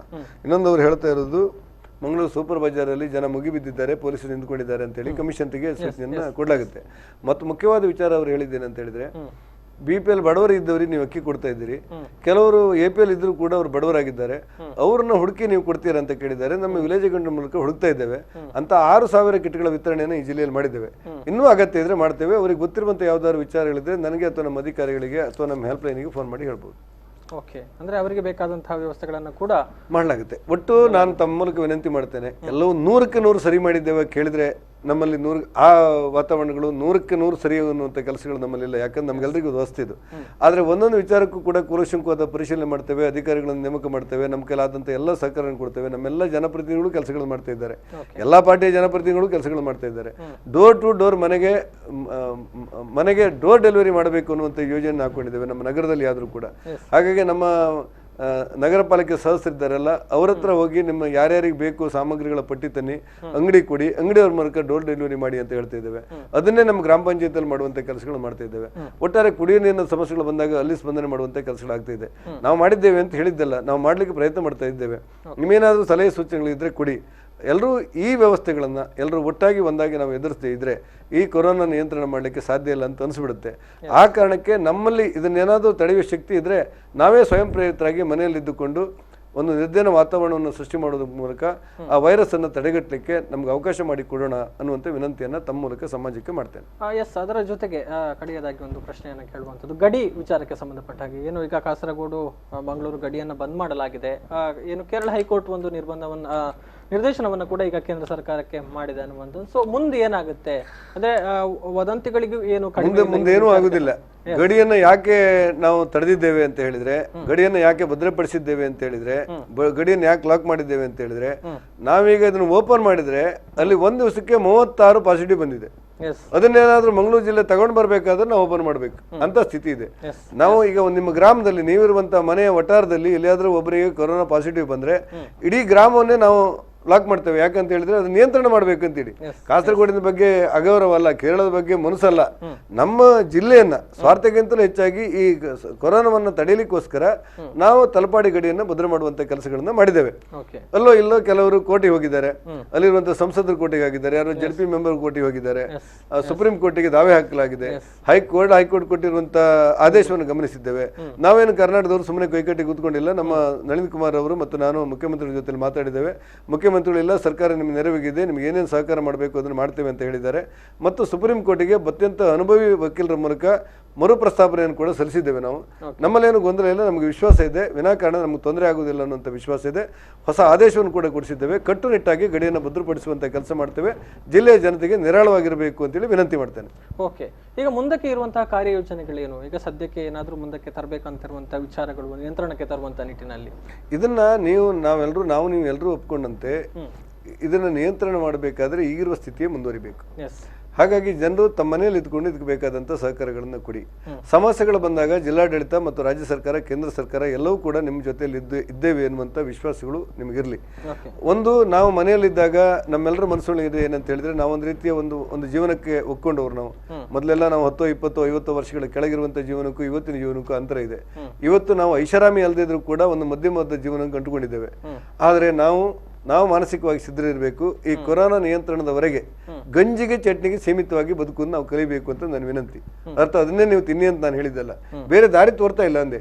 ಯಾಕಂದ್ರೆ ನಾವೊಂದಿಷ್ಟು ಜನ ಸ್ವಯಂ ನಿರ್ಬಂಧ ಮಾಡಿಕೊಂಡು, ನಮ್ಮ ಇಡೀ ಸಮಾಜ ಸ್ವಯಂ ನಿರ್ಬಂಧ ಮಾಡಿಕೊಂಡು ಬದುಕಲಿಕ್ಕೋಸ್ಕರ ಆಹಾರವನ್ನು ಉಪಯೋಗಿಸಿಕೊಳ್ಳುವಷ್ಟು ದಿವಸ ಈ ಕೊರೋನಾ ನಿಯಂತ್ರಣದವರೆಗೆ ನಾವೆಲ್ಲ ಒಟ್ಟಾಗಿ ಒಂದೇ ಮನಸ್ಸಿಂದ ಹೊರಟು ಬಿಟ್ರೆ ಕೊರೋನಾ ಖಂಡಿತವಾಗಿ ನಿಯಂತ್ರಣಕ್ಕೆ ಬರುತ್ತೆ. ಸ್ವೇಚ್ಛಾಚಾರಿತನ ಮಾಡಿದ್ರೆ ನಮ್ಮ ದುರಂತವನ್ನು ನಾವು ಆಹ್ವಾನಿಸಿಕೊಂಡಾಗ್ತದೆ. ಜಿಲ್ಲಾಡಳಿತ ಪರವಾಗಿ ನಿಮ್ಮಲ್ಲಿ ಪ್ರಾರ್ಥನೆ ಮಾಡ್ತೇನೆ. ಮಾನ್ಯ ಪ್ರಧಾನಿಯವರು, ಮುಖ್ಯಮಂತ್ರಿಗಳು ಮತ್ತು ಎಲ್ಲ ಸಮೂಹದವರು, ಇಡೀ ಸಮಾಜ ವಿನಂತಿ ಮಾಡಿದಂತೆ ನಾವೆಲ್ಲರೂ ಒಟ್ಟಾಗಿ ಒಂದಾಗಿ ಇದನ್ನು ಎದುರಿಸೋಣ. ನಿಮ್ಮೆಲ್ಲರ ಸಹಕಾರ ಇರಲಿ ಅನ್ನುವಂಥ ವಿನಂತಿಯನ್ನು ತಮ್ಮ ಮೂಲಕ ಸಮಾಜಕ್ಕೆ ಮಾಡ್ತೇನೆ. ಎಸ್, ಅನೇಕ ವಿಚಾರಗಳು ಜೊತೆಗೆ ಜನರಲ್ಲಿ ಇದ್ದಂತಹ ಪ್ರಶ್ನೆಗಳ ಬಗ್ಗೆ ವಿಸ್ತೃತವಾಗಿ ವಿವರಣೆಯನ್ನು ಕೊಟ್ಟರು. ಅಂದರೆ ಯಾರು ಜನರು ತಮ್ಮ ತಮ್ಮ ಸಮಸ್ಯೆಗಳು ಅಥವಾ ಅಹವಾಲುಗಳನ್ನು ಈಗ ಫೋನ್ ಮೂಲಕ ಕೊಟ್ಟಿದ್ದಾರೆ, ಅದೆಲ್ಲವನ್ನು ಕೂಡ ನಾವು ಪರಿಹಾರ ಮಾಡುವಂಥ ಪ್ರಯತ್ನಗಳನ್ನು ಮಾಡ್ತೇವೆ ಅನ್ನುವಂಥ ಭರವಸೆಗಳು ಸಚಿವರಿಂದ ಕೂಡ ಸಿಕ್ಕಿದೆ. ಜೊತೆಗೆ ಅನೇಕ ವಿಚಾರಗಳ ಬಗ್ಗೆ ಕೂಡ ಮಾಹಿತಿಯನ್ನು ಕೊಟ್ಟಿದ್ದಾರೆ. ಧನ್ಯವಾದಗಳು ಸರ್, ಇಷ್ಟೊತ್ತು ನಮ್ಮ ಜೊತೆ ಕಾರ್ಯಕ್ರಮದಲ್ಲಿ ಪಾಲ್ಗೊಂಡು ಎಲ್ಲ ವಿಚಾರಗಳ ಬಗ್ಗೆ ಮಾಹಿತಿಯನ್ನು ಕೊಟ್ಟದಕ್ಕಾಗಿ, ನಮ್ಮ ಕಾರ್ಯಕ್ರಮದ ಭಾಗವಾಗಿದ್ದಕ್ಕಾಗಿ. ಎಸ್ ವೀಕ್ಷಕರೇ, ಇದು ಮುಖ್ಯವಾಗಿ ಒಂದು ಕೊರೋನಾಗೆ ಸಂಬಂಧಪಟ್ಟ ಹಾಗೆ ದಕ್ಷಿಣ ಕನ್ನಡ ಜಿಲ್ಲೆಯಲ್ಲಿ ಏನಾಗ್ತಾ ಇದೆ ಅನ್ನುವಂಥದ್ರ ಬಗ್ಗೆ ಬೆಳಕು ಚೆಲ್ಲುವಂತಹ ಪ್ರಯತ್ನ ಆಗಿತ್ತು. ಸೊ ಎಲ್ಲರೂ ಕೂಡ ಈ ಒಂದು ಮಾರಕ ಸೋಂಕಿಗೆ ಬ್ರೇಕ್ ಹಾಕುವಂಥ ನಿಟ್ಟಿನಲ್ಲಿ ಪ್ರಯತ್ನಗಳನ್ನು ಮಾಡಬೇಕು. ಎಲ್ಲರೂ ಕೂಡ ಸ್ವಯಂ ಜಾಗೃತಿಯನ್ನು ವಹಿಸಿಕೊಳ್ಳುವುದು ಅತಿ ಅಗತ್ಯ ಆಗಿರುತ್ತೆ. ಸೊ ಈ ನಿಟ್ಟಿನಲ್ಲಿ ಎಲ್ಲರೂ ಕೂಡ ಚಿಂತನೆಯನ್ನು ಮಾಡಿ ಅಂತ ಹೇಳ್ತಾ ಕಾರ್ಯಕ್ರಮವನ್ನು ಇಲ್ಲಿಗೆ ಮುಕ್ತಾಯಗೊಳಿಸ್ತಾ ಇದ್ದೇನೆ. ಮುಂದಿನ ಸುದ್ದಿ ಮಾಹಿತಿ ಜೊತೆಗೆ ಮತ್ತೆ ಬರ್ತೀನಿ. ನೋಡ್ತಾ ಇರಿ V4 ನ್ಯೂಸ್. ನಮಸ್ಕಾರ.